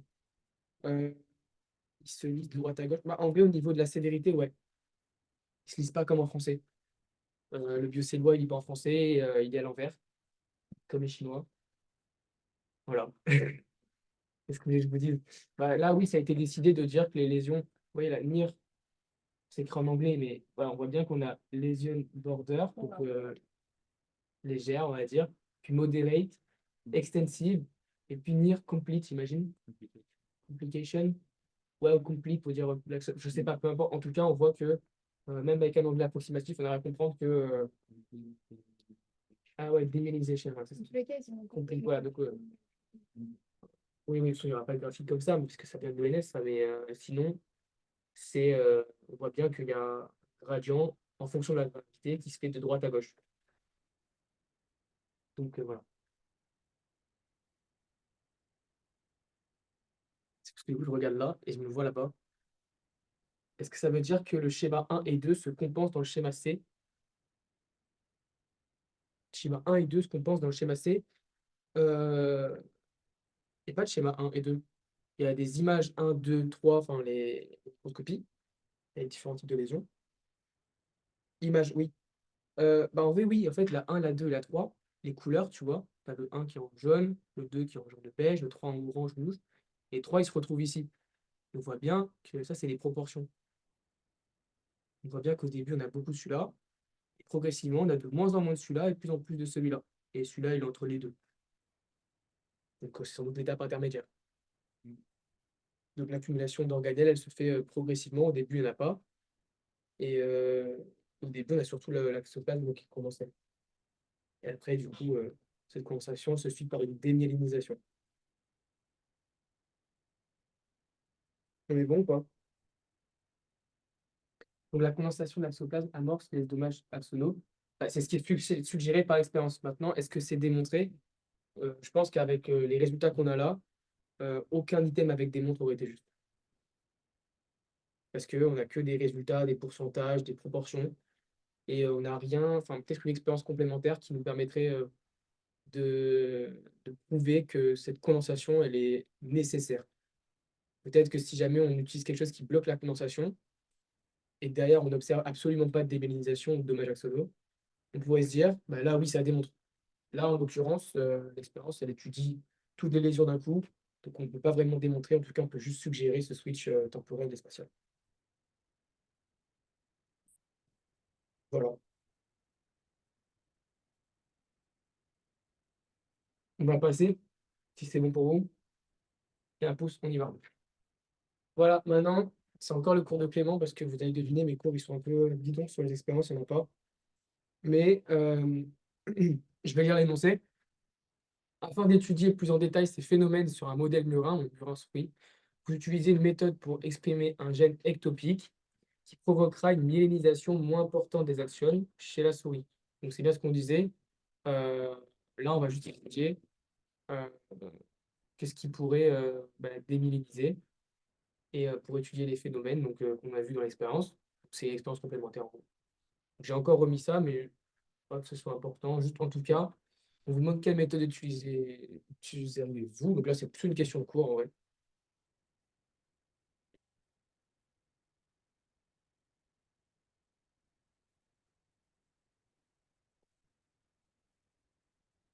D'ailleurs, Clément, c'est un complément de l'histoire en plus. Même t'explique un peu parce que je me rappelle de ça, mais on va le faire ensemble, hein. Peut-être que je le fais avec elle déjà.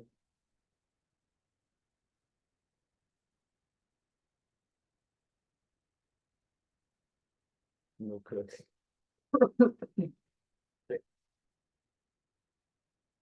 Alors, j'ai une question. On répondra après, on finit juste celle-là. On admet encore les gens qui attendent. C'est le dernier QCM.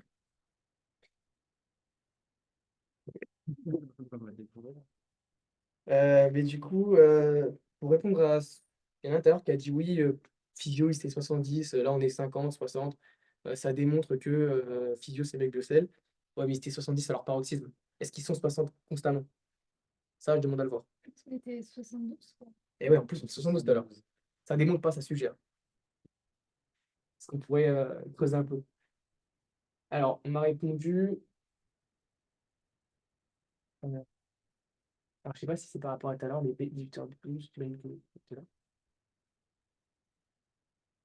Non, c'est ça. Ouais, j'ai des B, ok, donc c'est ça. Ça. Je me suis perdu dans les. Mais Descends. Ouais, c'est bon. BB, ok. Cette question, on répondra après. Il n'arrive pas à différencier ces knock. C'est des knock.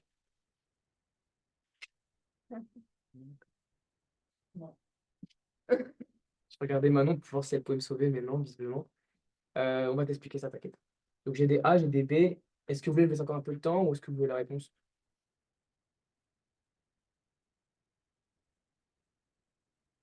Ok, j'ai encore un A. J'ai tout ça l'expérience, mais dans aucune question. Bah, l'expérience, elle sort pas du tout d'Anal et tout. C'est d'ailleurs la seule que vous avez sans doute jamais vue.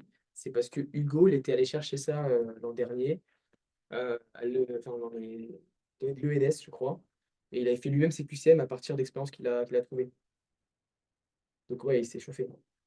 Mais ok. La réponse?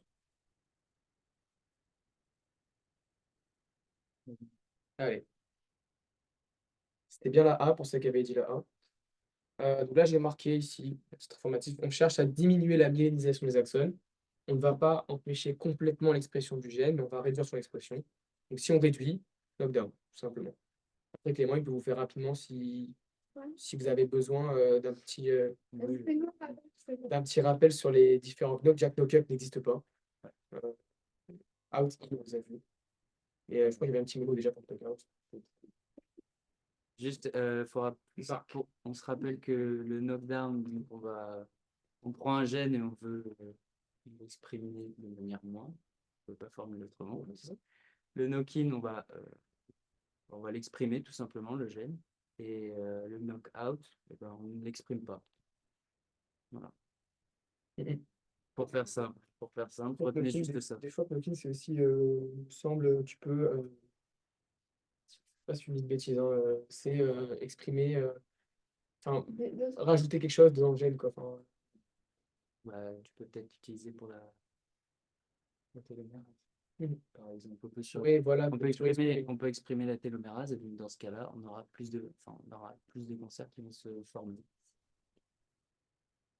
Alors, je regarde un peu les questions qu'on a eues entre-temps, depuis le début des réponses. un rappel si possible. Faut dire que la plupart des questions, bah, ça on y répondra après. Expression utopique dans le style, c'est quoi quand on rajoute un gel? Si, d'ailleurs, c'est ce qui m'a fait un peu tilter. Euh, c'est pour ça d'ailleurs j'ai posé la question à Clément pour Cloakin. C'est bien de préciser. Ectopique, ça veut dire que ça vient d'ailleurs. Enfin, ectopique, vous savez, quand on parle par exemple de grossesse ectopique, c'est que ça n'a pas lieu dans l'utérus, donc c'est juste pas au bon endroit. Donc oui.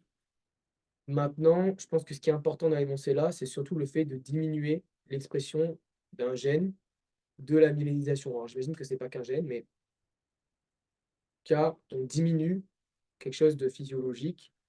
Et donc ça, on l'a vu, c'est surtout le knockdown qui le permet. Après, il y a une autre question. Ok. Voilà. Ouais, donc tout ça, on aura un peu de temps pour en parler. Ok. Que...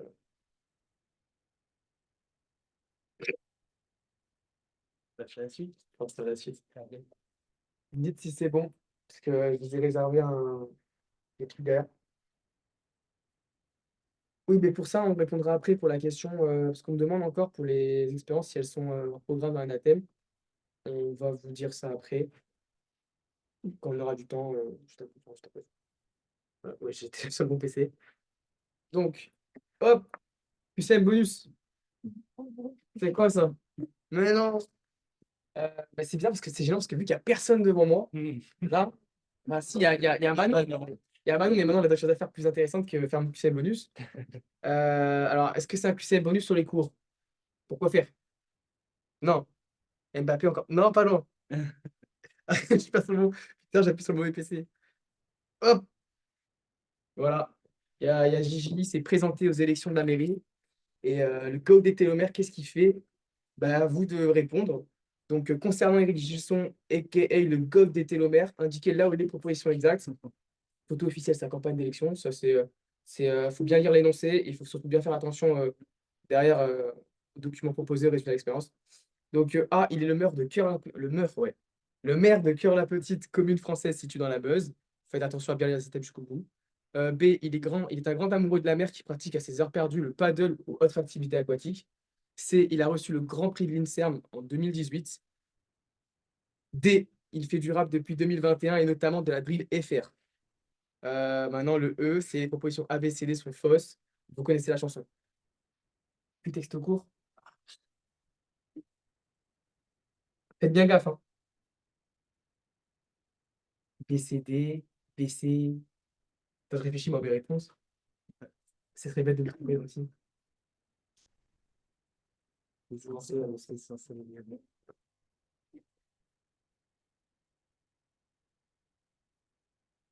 la D est vraie, je pleure. Ah, bon, j'ai quand même pas de réponse. Je vois pas les sirènes, donc B est fausse. Ah, je vois pas en sirène. Ok, je croyais sirène d'alarme, c'est tout aucun rapport. Euh, Bon, allez, on met les réponses. C'est la B et la D. Et ouais, en fait, c'est pas lui le maire de Cœur-la-Petite, c'est un mec qui s'appelle aussi Éric Gilson. Et il est maire depuis, je crois, 2015. Il a fait plein de mandats là. Et c'est un fake. C'est un fake. Alors, c'est pas le vrai, c'est pas lui qu'on vénère, nous, hein. Donc, si vous voyez quelqu'un qui nous parle d'Éric Gilson en tant que maire, nous, on ne veut pas le voir. Voilà, je vous ai mis le petit article en haut là. Comme ça, si vous allez voir, c'est l'Est républicain qui fait ça. C'est du temps après l'examen. Après l'examen. C'est bien. B, il est un grand amoureux. Oui, je vais vous expliquer après, derrière, il y a des justifications. Pour la C, c'est faux, c'est un piège vicieux. Ouais, c'est pas cool. Je me trompe sur une date, je fais comme le prof de kiné. C'est pas 2018, c'est 2019, l'INSERM. Voilà, simplement. Et D, il fait du rap depuis 2021, notamment de la drill FR. Oui, c'est totalement vrai. Me demandez pas pourquoi. Voilà, parce qu'en fait, c'est un vrai petit pic des mers. Là, on le voit faire du paddle, je sais pas. Il se la coule plus au soleil. Et puis après, voilà, donc qui s'y frotte, s'y plante le dos, c'est une de ses punchlines. Et en gros, il nous dit voilà, qu'en fait, c'est lui derrière Ziak, parce qu'en fait, on n'a jamais vu son visage, Ziak. Enfin, je crois pas. Et c'est un vrai trafiquant de thé de la cité, tu vois. Donc, j'y vis, voilà, il gère la drill, en plus, avec sa voix. Vous avez vu, le micro, des fois, il fait des petits blips, bam, comme ça, il fait c'est méga zo en slip.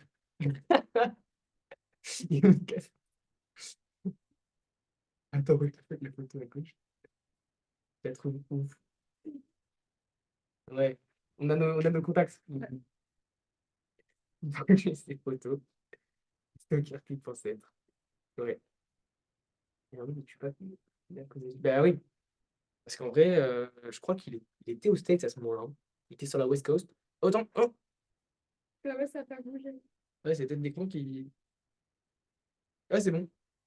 C'est son fils Clément 100%. Ouais, ça va. C'est parce que j'ai mis. Euh, Et là, bah, je sais pas si vous avez remarqué, mais Clément, il a mis des lunettes maintenant, donc on a tous des lunettes maintenant du sel. c'est pas les tiennes.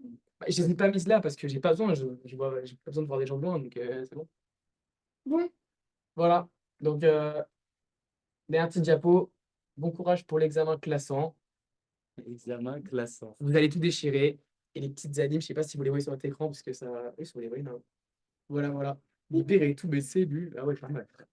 Donc, je suis chaud. Si ça vous va, après, quand on aura le temps, en décembre, on se met sur le Discord, sera fermé en décembre. Il sera fermé sur le Discord. Sinon, on crée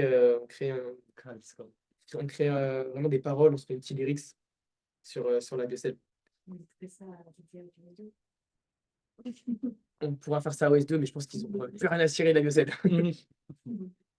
Pour meubler, ouais. Pourquoi pas? Pourquoi pas? Lui, il est là que pour la semaine. Quand là, il cuisine. Euh, Comment qu'il prend la photo? Ça change de pleurs et de stress. Faut pas, mais c'est normal. Après, moi, je me dis, autant faire des petits diapos comme ça, si on a le temps. Ça va, mais ça. À quand live cuisine? Ouais, c'est une bonne question. Mais en vrai, je pense que si on fait un live cuisine, il faut qu'on chauffe tous, parce que vraiment, je l'ai dit la dernière fois, je vous l'ai promis. Ce sera pour la séance, la semaine bien-être, donc la semaine avant l'examen. Je sais qu'il y en a plein qui peuvent peut-être stresser à cette idée-là de se changer les esprits, de faire des lives, tout ça. Après, voilà, ça restera cool, tranquille. Ça ne durera pas non plus 6 ans. Donc, si vous voulez, genre, c'est pas le jour avant, évidemment. Ce sera peut-être une semaine avant, euh, un soir où vous êtes un peu fatigué, vous voulez un petit peu changer l'esprit, petit live cuisine. Live cuisine avec Diabétis et Ferriol, s'il vous plaît. Et Victor, oui, oui, ils seront là. Point bonus. Cours de BDR avec Mathis Técule. Euh, ok. Euh, ouais. Si c'est pas tes petits bassins, ça me va. Enfin bref. Non, mais tu m'as compris, genre, c'est pas pareil. Ok. Donc, vous avez des questions? Ouais, un fragment DR. Vous avez des questions tout à l'heure auxquelles on n'a pas répondu sur les anathèmes. Si vous voulez, on passe la petite parenthèse euh, Gigi, tout ça, et on retombe sur ça. C'est pas très drôle, mais au moins comme ça, on peut répondre à vos questions récurrentes. On a encore un peu de temps, on avait prévu jusqu'à 19h, il reste une demi-heure. Tu peux faire avec hola. Pipi, tu veux dire? Je suis venu espagnol. Hola! Je vais le faire après, ouais. Il va pas y avoir des questions, on va revenir dessus, on va remonter. oui, il parlait des anathèmes, mais c'était un programme. Ouais, donc on va revenir sur celle-là. Voilà. J'ai entendu dire que la plupart des questions d'anathème étaient maintenant hors programme. Est-ce vrai? Est-ce vrai? Et, C'est exactement ça. Ça dépend. L'anathème, c'est large. pas toutes, la plupart, celles que vous voyez pas, qui sont pas récurrentes depuis, on va dire, genre 3-4 ans, ouais. Il y a peu de chances que vous les ayez, mais bon, faut pas oublier que cette année, vous avez plus de QCM que nous, et que c'est possible que Gigi soit sec de QCM, qui se disent, ah, mais en fait, en 2011, j'avais fait une belle expérience, bah, je vais la remettre. Donc, Oui. faites attention quand même. Après, il y a certaines expériences où vous ne pouvez pas les faire parce que vous n'avez pas les outils, puisque le programme a changé. Ne les faites pas. Mais normalement vous n'allez pas avoir une expérience comme le QCM2 ou des trucs que vous n'avez jamais vus, quoi. Ouais. Mais, par exemple, ouais, je pense pas qu'il va ressortir des expériences ou des QCM sur des cours qui sont pas disponibles sur Moodle, qu'il n'a pas fait en cours. Parce que Ouais, bah, de c'est toute façon, en fait, c'est juste pas possible. Dans tous les cas, faut savoir que les professeurs, globalement, enfin, ils relisent des QCM pour pas qu'il y ait d'ambiguïté, pour pas qu'il y ait des QCM qui tombent et qui ne soient pas du tout en rapport avec le programme. Des fois, ça passe un peu à la. Des fois, il y a des doubles corrections. Oui, des fois, il y a des doubles co aussi, parce qu'ils sont pas tous d'accord. Mais surtout, enfin, par exemple, en santé environnementale, en dernier, on avait eu un petit item sur les perfluorescents qui n'a aucun rapport. C'était pas écrit dans le cours. En tout cas, ça avait un rapport avec le cours, mais c'était pas écrit dans le cours.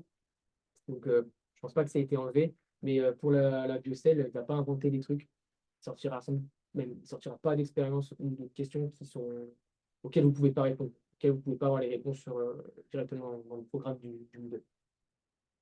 Donc, il peut sortir des vieux trucs, mais toujours en rapport, je pense, enfin, avec moi. C'est pas, je pense, c'est sûr. Pour une expérience sur plusieurs questions, il a tendance à arrêter de faire ça. Enfin, il le faisait, je sais, beaucoup il y a quelques années. Maintenant, il ne le fait plus trop. Mais pareil, on ne peut pas savoir cette année vu que tout a changé. Donc faites attention, mais il a quand même tendance à varier, enfin, à faire plusieurs expériences de suite, mais c'est pas toute la même expérience. Je sais pas si vous voyez la différence. Nous, on avait 3-4 expériences par examen, Attends, mais c'était différentes expériences. Par contre, c'était souvent sur les mêmes cours. L'année dernière, on a tout eu sur intro. le truc sur les télomères. Mon expérience était sur intro l'année dernière. L'année d'avant, c'était mort cellulaire. Et l'année d'avant, je sais pas. C'était quoi? Vous avez regardé? Ouais, enfin, mort cellulaire est tombé il y a 2 ans beaucoup. Ouais. Il tombe souvent beaucoup, mais là, il y a que dans l'année, il y a pas- Ouais, mais là, c'est encore. Je n'en sais rien. Je n'ai pas fait beaucoup d'années, moi. Pas dire ça en live, Mathis. Non, mais je sais, mais c'était mon erreur. Ouais, ça, d'ailleurs, pour les deux, j'en avais fait beaucoup. Euh, Ouais, mais c'est ça. On avait eu. Bah, attends, en fait, voilà. Si tu montrer à l'écran, ça va être compliqué, ça sera à l'envers. Non. Mais est-ce que vous avez Ça. accès au. Enfin, Oh, on va plus. Ah, mais c'est chiant, que c'est de c'est passer. ça. Mais il est en train de mourir le. Il fait ça? Ouais, ça va dans le sens, donc forcément, on va. On a le PC devant nous qui est en train de mourir pour les questions. Mon PC. Ah, t'as mis une gommette? T'as mis une gommette? C'est un cache là, ça. Ouais. Ah, tu peux. Ah, oui, Tu peux le décaler sur le côté? Attends, est-ce qu'on peut mettre la caméra de celui-là et je montre comme ça, c'est pas grave, ce sera aussi à l'envers. Ouais, bon, en gros, il y avait. Oui. Non, mais c'est la caméra, je pense. Bon, parce qu'il faut être fier de me laisser, tu vois. Là. Ouais, ça, on va le laisser sur lui. Est-ce que. Ouais, ça va être Ah, il y a une question qui est intéressante. Vas-y. Ok, mais ça, on a répondu ça déjà? Ouais, c'est- Donc, mais du coup, c'est quoi la limite des formes de résultats qui nous permettent de faire la différence entre démontre et suggère? Parce que là, tu dis les pourcentages, ça suffit pour aucun des deux. Si, en gros, pour l'expérience des axones, j'imagine que tu parles, ce qui permet de dire démontre. En fait, la ligne, elle est fine entre démontrer et suggère. D'ailleurs, c'est ça la difficulté. C'est pour ça aussi qu'on fait QCM sur les algorithmes. Vous comprenez bien que ce qui concerne démonstration, d'ailleurs, j'aurais pu faire peut-être un QCM sur les marqueurs des cellules sénescentes, des cellules mitotiques avec KI67, tout ça qu'on voit dans le cours sénescent, parce qu'il y a aussi cette distinction entre suggère et démontre. Démontre, c'est vraiment, on peut l'affirmer. Donc, par exemple, dans les axones, on ne pouvait pas affirmer qu'il y avait une transition spatio-temporelle, on ne pouvait pas démontrer, tout simplement parce qu'il y avait quelque chose qui pouvait l'expliquer. Alors que suggère, enfin, qui pouvait l'expliquer différemment, pardon. Alors que suggère, là, pour le coup, oui, c'est ce qui nous saute aux yeux par les résultats, mais on n'a pas de confirmation réelle. Si on reprend l'exemple du knocking, tout ça, non, des télomères, la télomérase, dont on parlait tout à l'heure, démontre, ça marche pour la souris parce que dans l'expérience, on parle de la souris. Par contre, ça ne marcherait pas pour un dauphin, pour un agneau, pour un humain, peu importe l'animal qu'on met dans l'expérience. Pour l'humain, on ne le fait pas parce que ce n'est pas éthique. Mais d'ailleurs, pas tous les animaux, c'est éthique d'ailleurs aussi. Mais vraiment, suggère, c'est quand on peut, par exemple, quand on parlait des aquaporines, on n'a pas fait l'expérience sur les massifs, mais physiologiquement, on voit la différence transport d'eau. Et donc, si on voit que ça fonctionne pour le protéohyposome, on peut suggérer que ça fonctionne pour les massifs sans pour autant l'affirmer. C'est vraiment ça la différence entre les deux. Mais voilà, vous ne prenez pas la tête avec le QCM2, là, le QCM très long, parce que, enfin, l'expérience là, parce que avec les axones, ça, c'est pas dans le cours. C'est juste pour votre savoir scientifique et votre, vous puissiez différencier les deux. Moi, j'ai un truc à dire sur des montres cellulaires, parce que j'ai eu des questions sur ça, du coup, je suis sur Discord, je regarde. Du coup, elle posé une question sur la protéine P53 est présente en grande quantité dans de nombreuses lignées de cellules issues de tumeurs humaines. Et il y avait l'item C, c'était ce résultat suggère que P53 est un facteur pro-apoptotique, qui était compté faux, sachant que dans la leçon, il est marqué en effet, le P53 active les gènes pro-apoptotiques. Mm. Sauf que, en fait, dans l'énoncé, bon, qui est tout petit, du coup, on vous parle seulement de la présence de P53 dans les lignées de tumeurs. On ne vous parle pas du tout d'apoptose. Et même si vous avez vu dans la leçon sur l'apoptose que P53 il joue un rôle, là, ce n'était pas le but. Du coup, la réponse était que ça démontrait qu'il y avait une fonction oncogène. Et j'ai eu beaucoup de questions. J'ai eu plusieurs fois la question de pourquoi c'est compté faux alors que c'est vrai. C'est parce qu'on vous, vraiment dans ce genre d'expérience, on vous demande pas ce qui est vrai ou faux, on vous demande qu'est-ce que l'énoncé nous dit. Donc, pour faire cette nuance de si, ouais, voilà. Mais s'il n'y avait pas eu, parce qu'elle m'a envoyé un autre QCM, s'il n'y avait pas eu, c'était juste à propos de P53, dites les réponses exactes. Là, oui, ça aurait été juste. Mais dans la mise en contexte, de dire cette expérience suggère ou cette expérience démontre, sachant qu'on n'en parlait pas, c'était faux. Voilà. Donc, déjà, si vous avez cet item, enfin ce QCM, le jour de l'examen, pensez-y. Et ensuite, si vous avez un truc similaire, faites attention à ce que l'énoncé vous dit et ce que l'énoncé ne dit pas, même si c'est vrai. Voilà. Ok. Oui, donc en gros, c'est parce que c'est porté sur une ligne tumorale. Et dans ce cas-là, sur l'expression de Voilà. P53, sans pour autant avoir la fixation d'apoptose qui peut pas se faire Parce que dans cette expérience suggère que P53 est un facteur pro-apoptotique. Bah non, en fait, l'expérience, on n'en parle pas, du coup, elle ne peut pas suggérer ça. Voilà. Ça sort totalement du cadre de l'expérience. Même si c'est vrai, au final. Oui, je vois la différence. Mais non, au final, oui. Euh, c'est possible un DM anal expérience.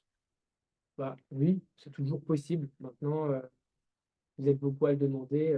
On peut faire un DM anal. Après, comptez sortir, je sais pas si vous allez faire encore, les DM compilés, si c'est prévu ou pas. Mais après, moi, dans mon démanal, sur mes cours, j'ai mis les expériences Voilà. dans mon Parce qu'en fait, ça reviendrait, vu que, bon, moi, je n'en ai pas spécialement, mais je n'en ai pas du tout des annales dans mes, enfin, des expériences dans mes annales, dans mon DM anal. Mais en tout cas, c'est vrai que ça reviendrait, en fait, à juste prendre les DM qu'on a déjà fait et juste en sortir les expériences, parce qu'en vrai, on a déjà tout mis dans les DM anales qui sont disponibles sur le CD.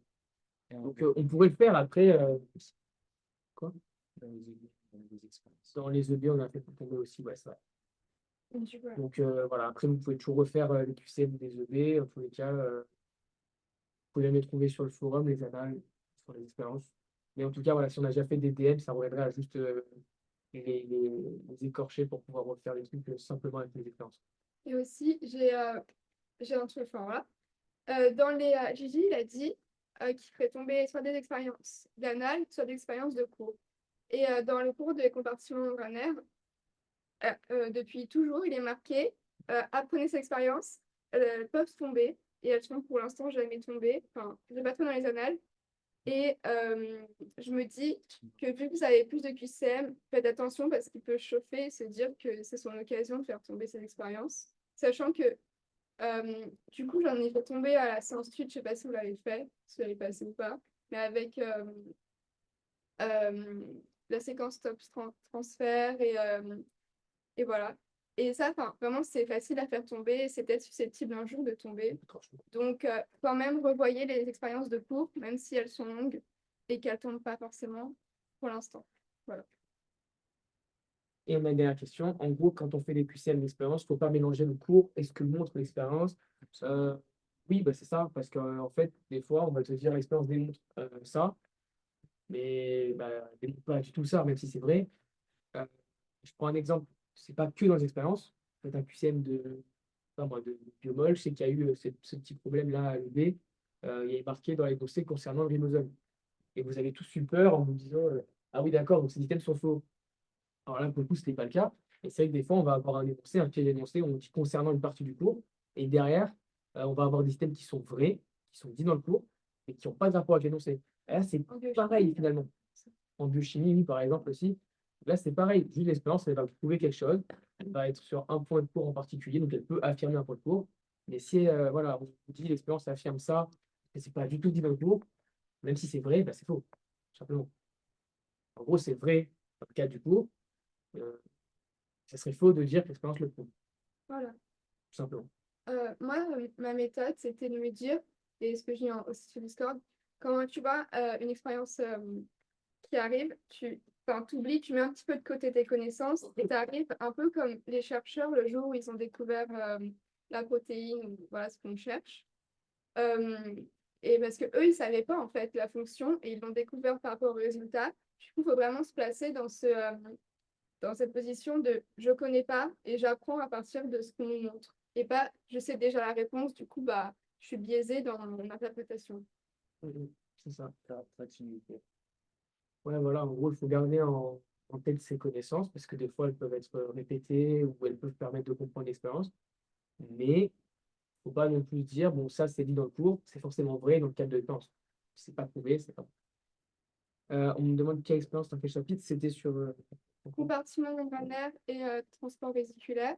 Vous avez toute une partie sur les ribosomes avec le réticulum endoplasmique et puis ensuite on enlève et puis ensuite on met, etc.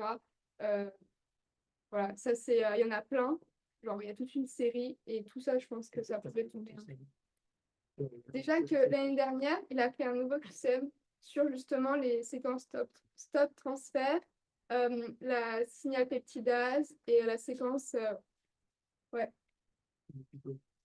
Donc il avait fait un QCM et rien ne l'empêche de le remettre en expérience. Autre début? Non, la fin. J'avais fait tomber. C'est sûr. Après, c'est du coup. Attends.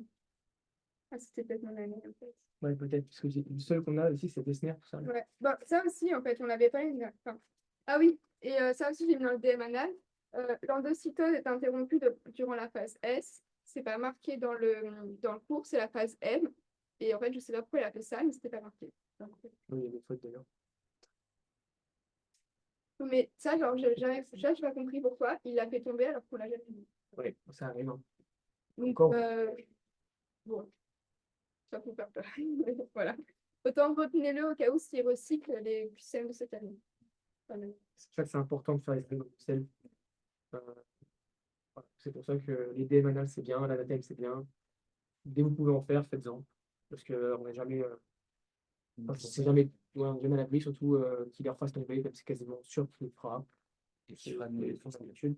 Il fera peut-être des nouveaux aussi, mais en tout cas, voilà, ça vous permet de prendre un max de points. Et voilà. Après, ne tombez pas dans le piège de vous dire je connais le QCM par cœur, je réponds comme ça. Comme on dit tout à l'heure, le step machin. Plus d'expérience de compartiment n'est jamais tombé, cela veut dire qu'il n'est pas un athème. Bah, du coup, oui, techniquement. Ouais, moi j'ai cherché, j'ai pas trop trouvé des trucs sur le compartiment et tout. Enfin, j'ai pas trouvé les expériences du cours en tout cas. Ouais, ouais, on a répondu, on dit qu'il n'y avait pas. Voilà, donc si vous avez d'autres questions, n'hésitez pas, on a encore du temps. Euh, vous êtes 32, on voit que ça s'épuise petit à petit.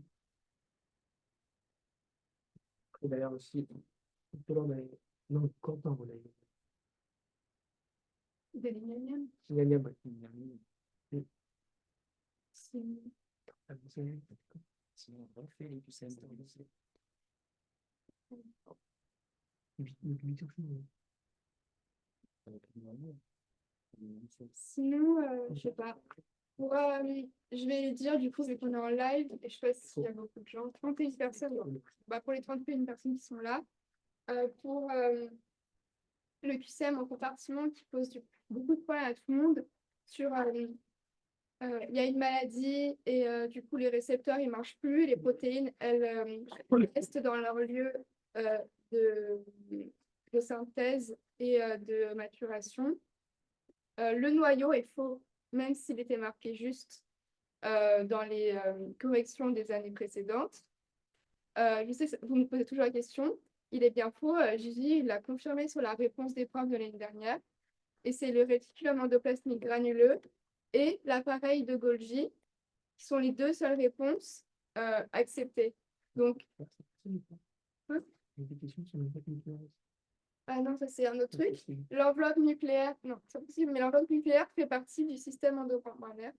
Ça aussi, il faut le retenir parce qu'il ne le dit pas dans la leçon, mais c'est tombé l'année dernière. Oui. Ouais. Le réticulum endoplasmique est en continuité avec l'enveloppe nucléaire. Ouais, c'est les granuleux qui ont continuité. Ouais. Bah oui. C'est peut-être ça. Ensuite, pour le rôle du réticulum endoplasmique granuleux, il y a un truc sur les signes exogènes, les signaux exogènes. Il est aussi compté juste, sauf s'il est marqué toujours, et dans ces cas-là, il est compté faux. C'est une question que j'ai eue sur le Discord. C'est un petit peu compliqué, personne n'a compris, mais moi, j'ai du mal à expliquer. Mais voilà. Je sais parce que c'est des questions récurrentes que j'ai en ce moment. Et on n'en a pas parlé là sur les slides. Mais voilà, si vous avez des questions sur ça, vous pouvez les poser.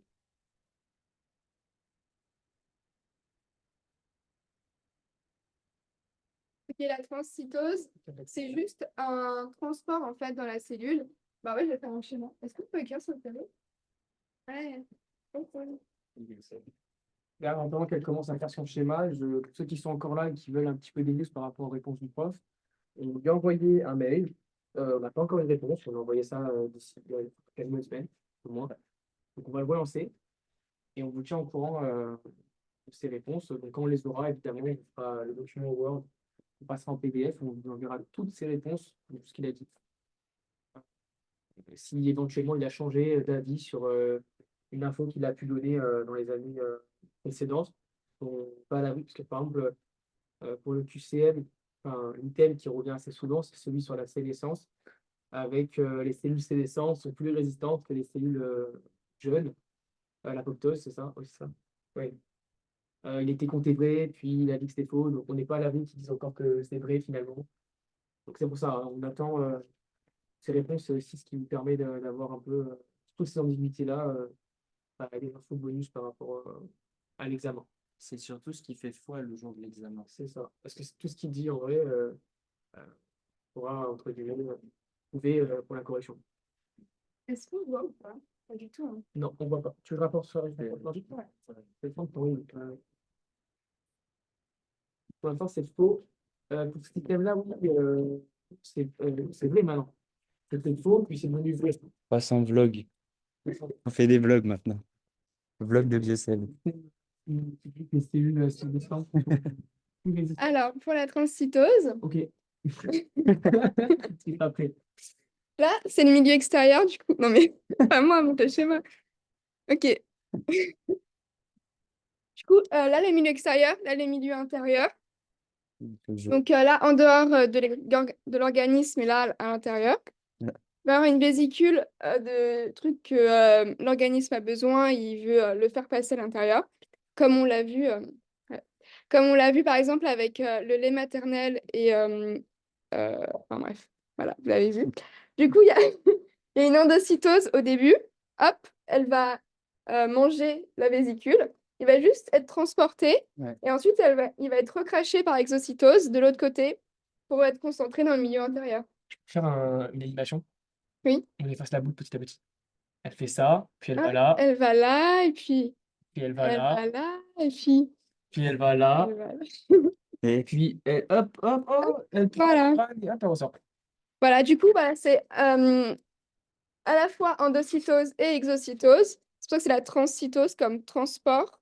Et le prof, il le met dans les endocytoses. Enfin, dans son cours, il le met dans la partie endocytose parce que voilà, ça commence par une endocytose, mais en fait, c'est les deux. C'est pas tactile, Clément. non, ça fait Ah, mais non, c'est celui-là. Ah non, c'est moi qui ai plus de batterie. Voilà, voilà. Du coup, je répondais rapidement pour le QCM avant qu'on explique. Sur les cellules sénescentes. Oui, les cellules sénescentes sont plus résistantes que les cellules jeunes à l'apoptose. Ça a été contévré par le prof à la réponse de l'année dernière. Oui, c'est ça, l'année dernière. Gros zoom sur le visage. Voilà. Donc, du coup, pour les réponses du prof, on vous dit ça dès qu'on les a. Est-ce que vous avez d'autres questions? Ah oui, je pensais qu'il y avait un sur tomber l'expérience horrible sur l'immunoprécipitation. Bah, il a fait tomber l'an dernier. Enfin, il a mis un item sur l'immunoprécipitation. Je vais vous le lire comme ça. On voit ça ensemble. Bah, c'est le temps, en fait. Oui, ça, probablement. Attends, juste. Ah, les pouces. L'item, c'était. C'est celui-là, mais d'ailleurs, il est déjà dans l'anal. Il a déjà fait tomber. C'est l'item B du QCM14 de l'an dernier. Les modifications post-traductionnelles des histones. Non, c'est pas ça, c'est l'immunoprécipitation de chromatine permet d'étudier les modifications post-traductionnelles de l'extrémité N-terminale des histones dans les nucléosomes de différentes régions chromosomiques. En gros, il explique qu'il faut juste comprendre à quoi sert l'expérience. C'est tout. En gros, il nous dit l'expérience sert à ça et l'item, il est compté juste parce que bah, c'est ce qui est dit dans le cours. Maintenant, il n'a jamais fait tomber l'immunoprécipitation en tant qu'expérience telle. Il a juste mis un item là. Voilà. C'est bizarre d'avoir de près, je vais en mettre dedans.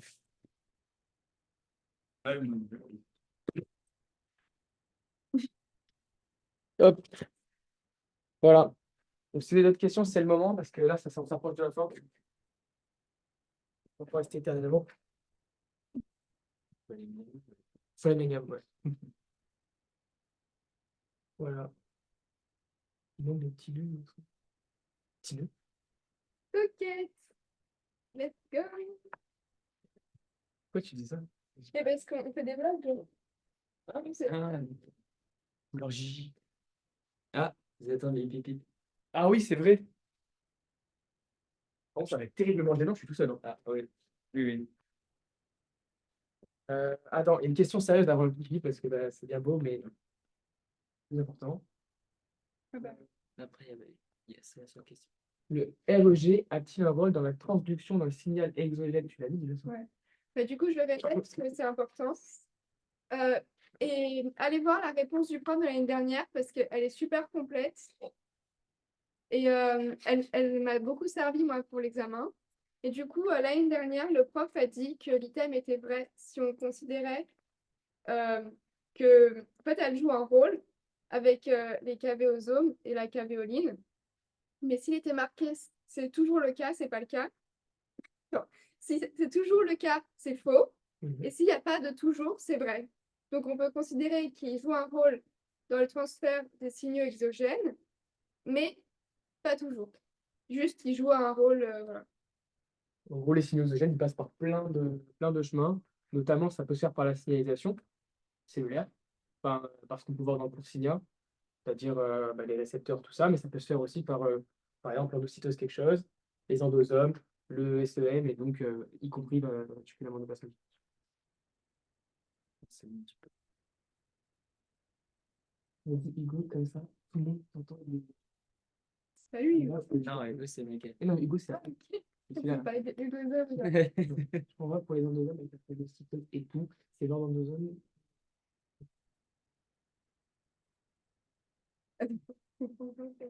Ouais.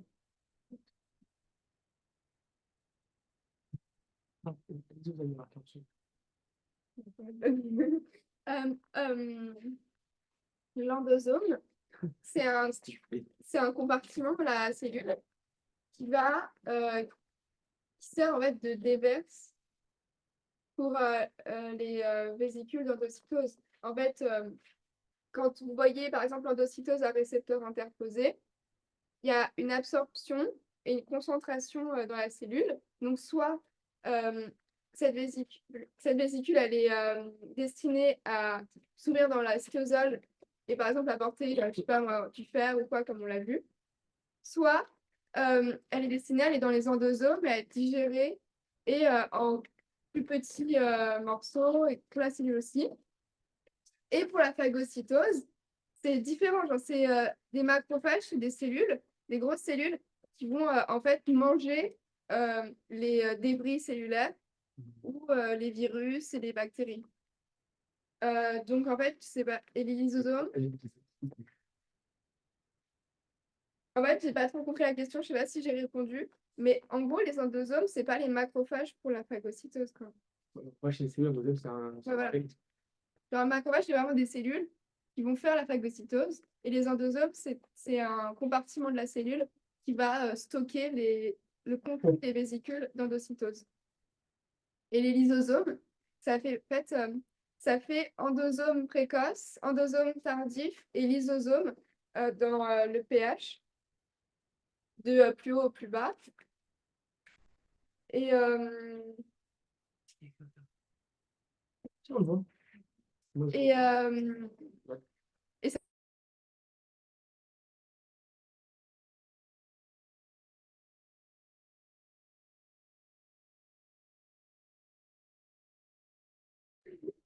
C'est bon, il y a le son, il y a le son. il m'a coupé la Il y a parole. le son ou pas? Ouais, j'ai pas exprès, j'ai fait ça virtuellement.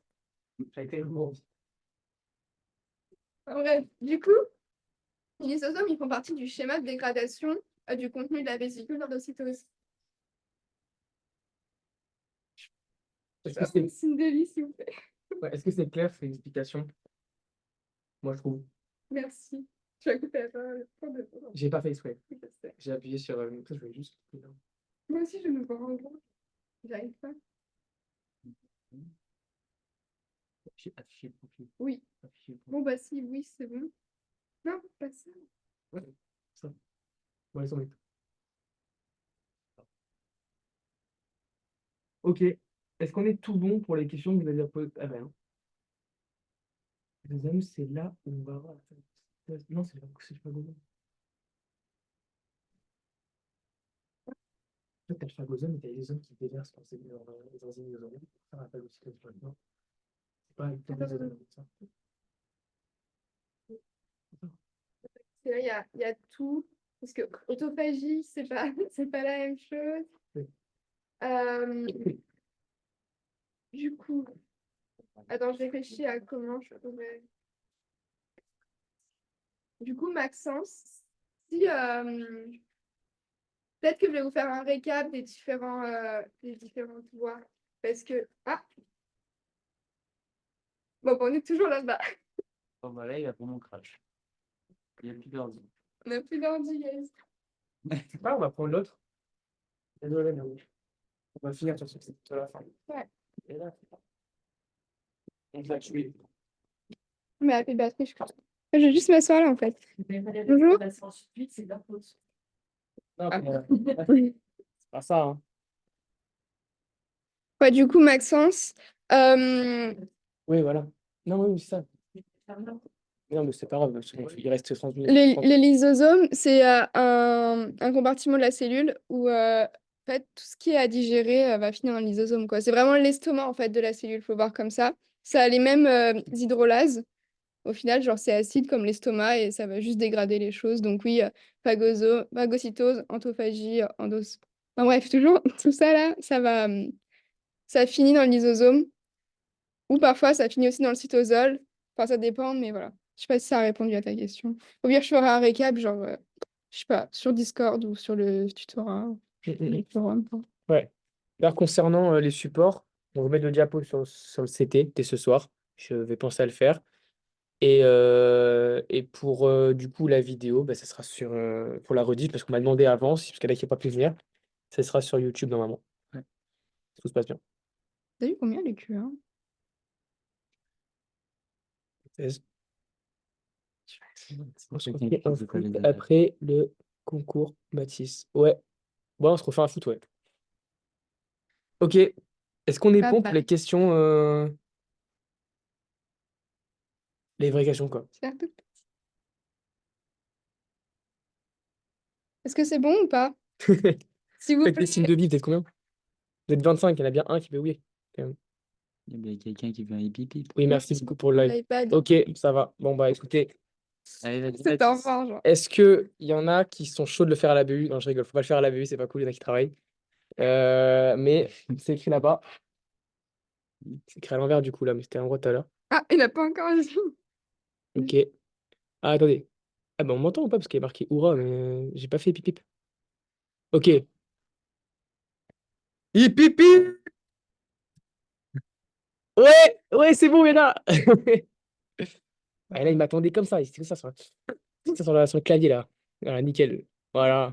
Il répondait pas, en fait, c'est. Ouais, en fait, ils avaient tous écrit Oura déjà, c'est ça qu'ils voulaient pas marquer les oui. Ok, génial. Bon, bah, super. Voilà, voilà. Bah, merci à vous d'avoir participé, d'avoir fait un peu vivre le live, d'avoir été présent. 18h57, on est dans les temps.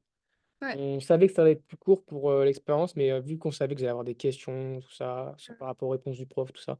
C'est un peu la fin de la biocelle aussi, là. Ouais, c'est ça. Mais on sera là, adieu. à l'examen, Ouais. à la fin. On sera là avec vous au début et à la sortie. Enfin, la Ouais. plupart des tuteurs, de toute façon.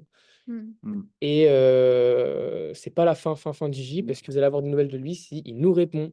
En tout cas, Ouais, il y a le DM voilà. compilé à sortir aussi. Il y a Eden compilé aussi. On va essayer de le relancer pour avoir des réponses. Si on n'a pas de réponse de lui, on répondra nous comme on peut aux questions. Comme ça, on ne laissera pas vos questions sans réponse. Ça, c'est vraiment pas bon. Voilà. Il y a Alissa qui nous dit futur vieux, ben, on espère bien. Ouais, moi aussi, j'espère. Je sais pas. Eh oui, oui, le sel, ouais. C'est vrai. Je pense à elle est belle la team le sel. Merci. Euh, Ça dépend. Tu me notes combien sur 10? Un 2 sur 10? Non, je rigole, c'est pas écrit. Voilà. Flop sur 10, ouais, bah, ça s'arrête là. Sur 20. Ouais, bon, c'est 20, 10. C'est pareil, ça fait Ah. 0 au final. Il est où Bien. le Baptiste? Là. Ah, je me suis fait un torticolis, mais il est plus là.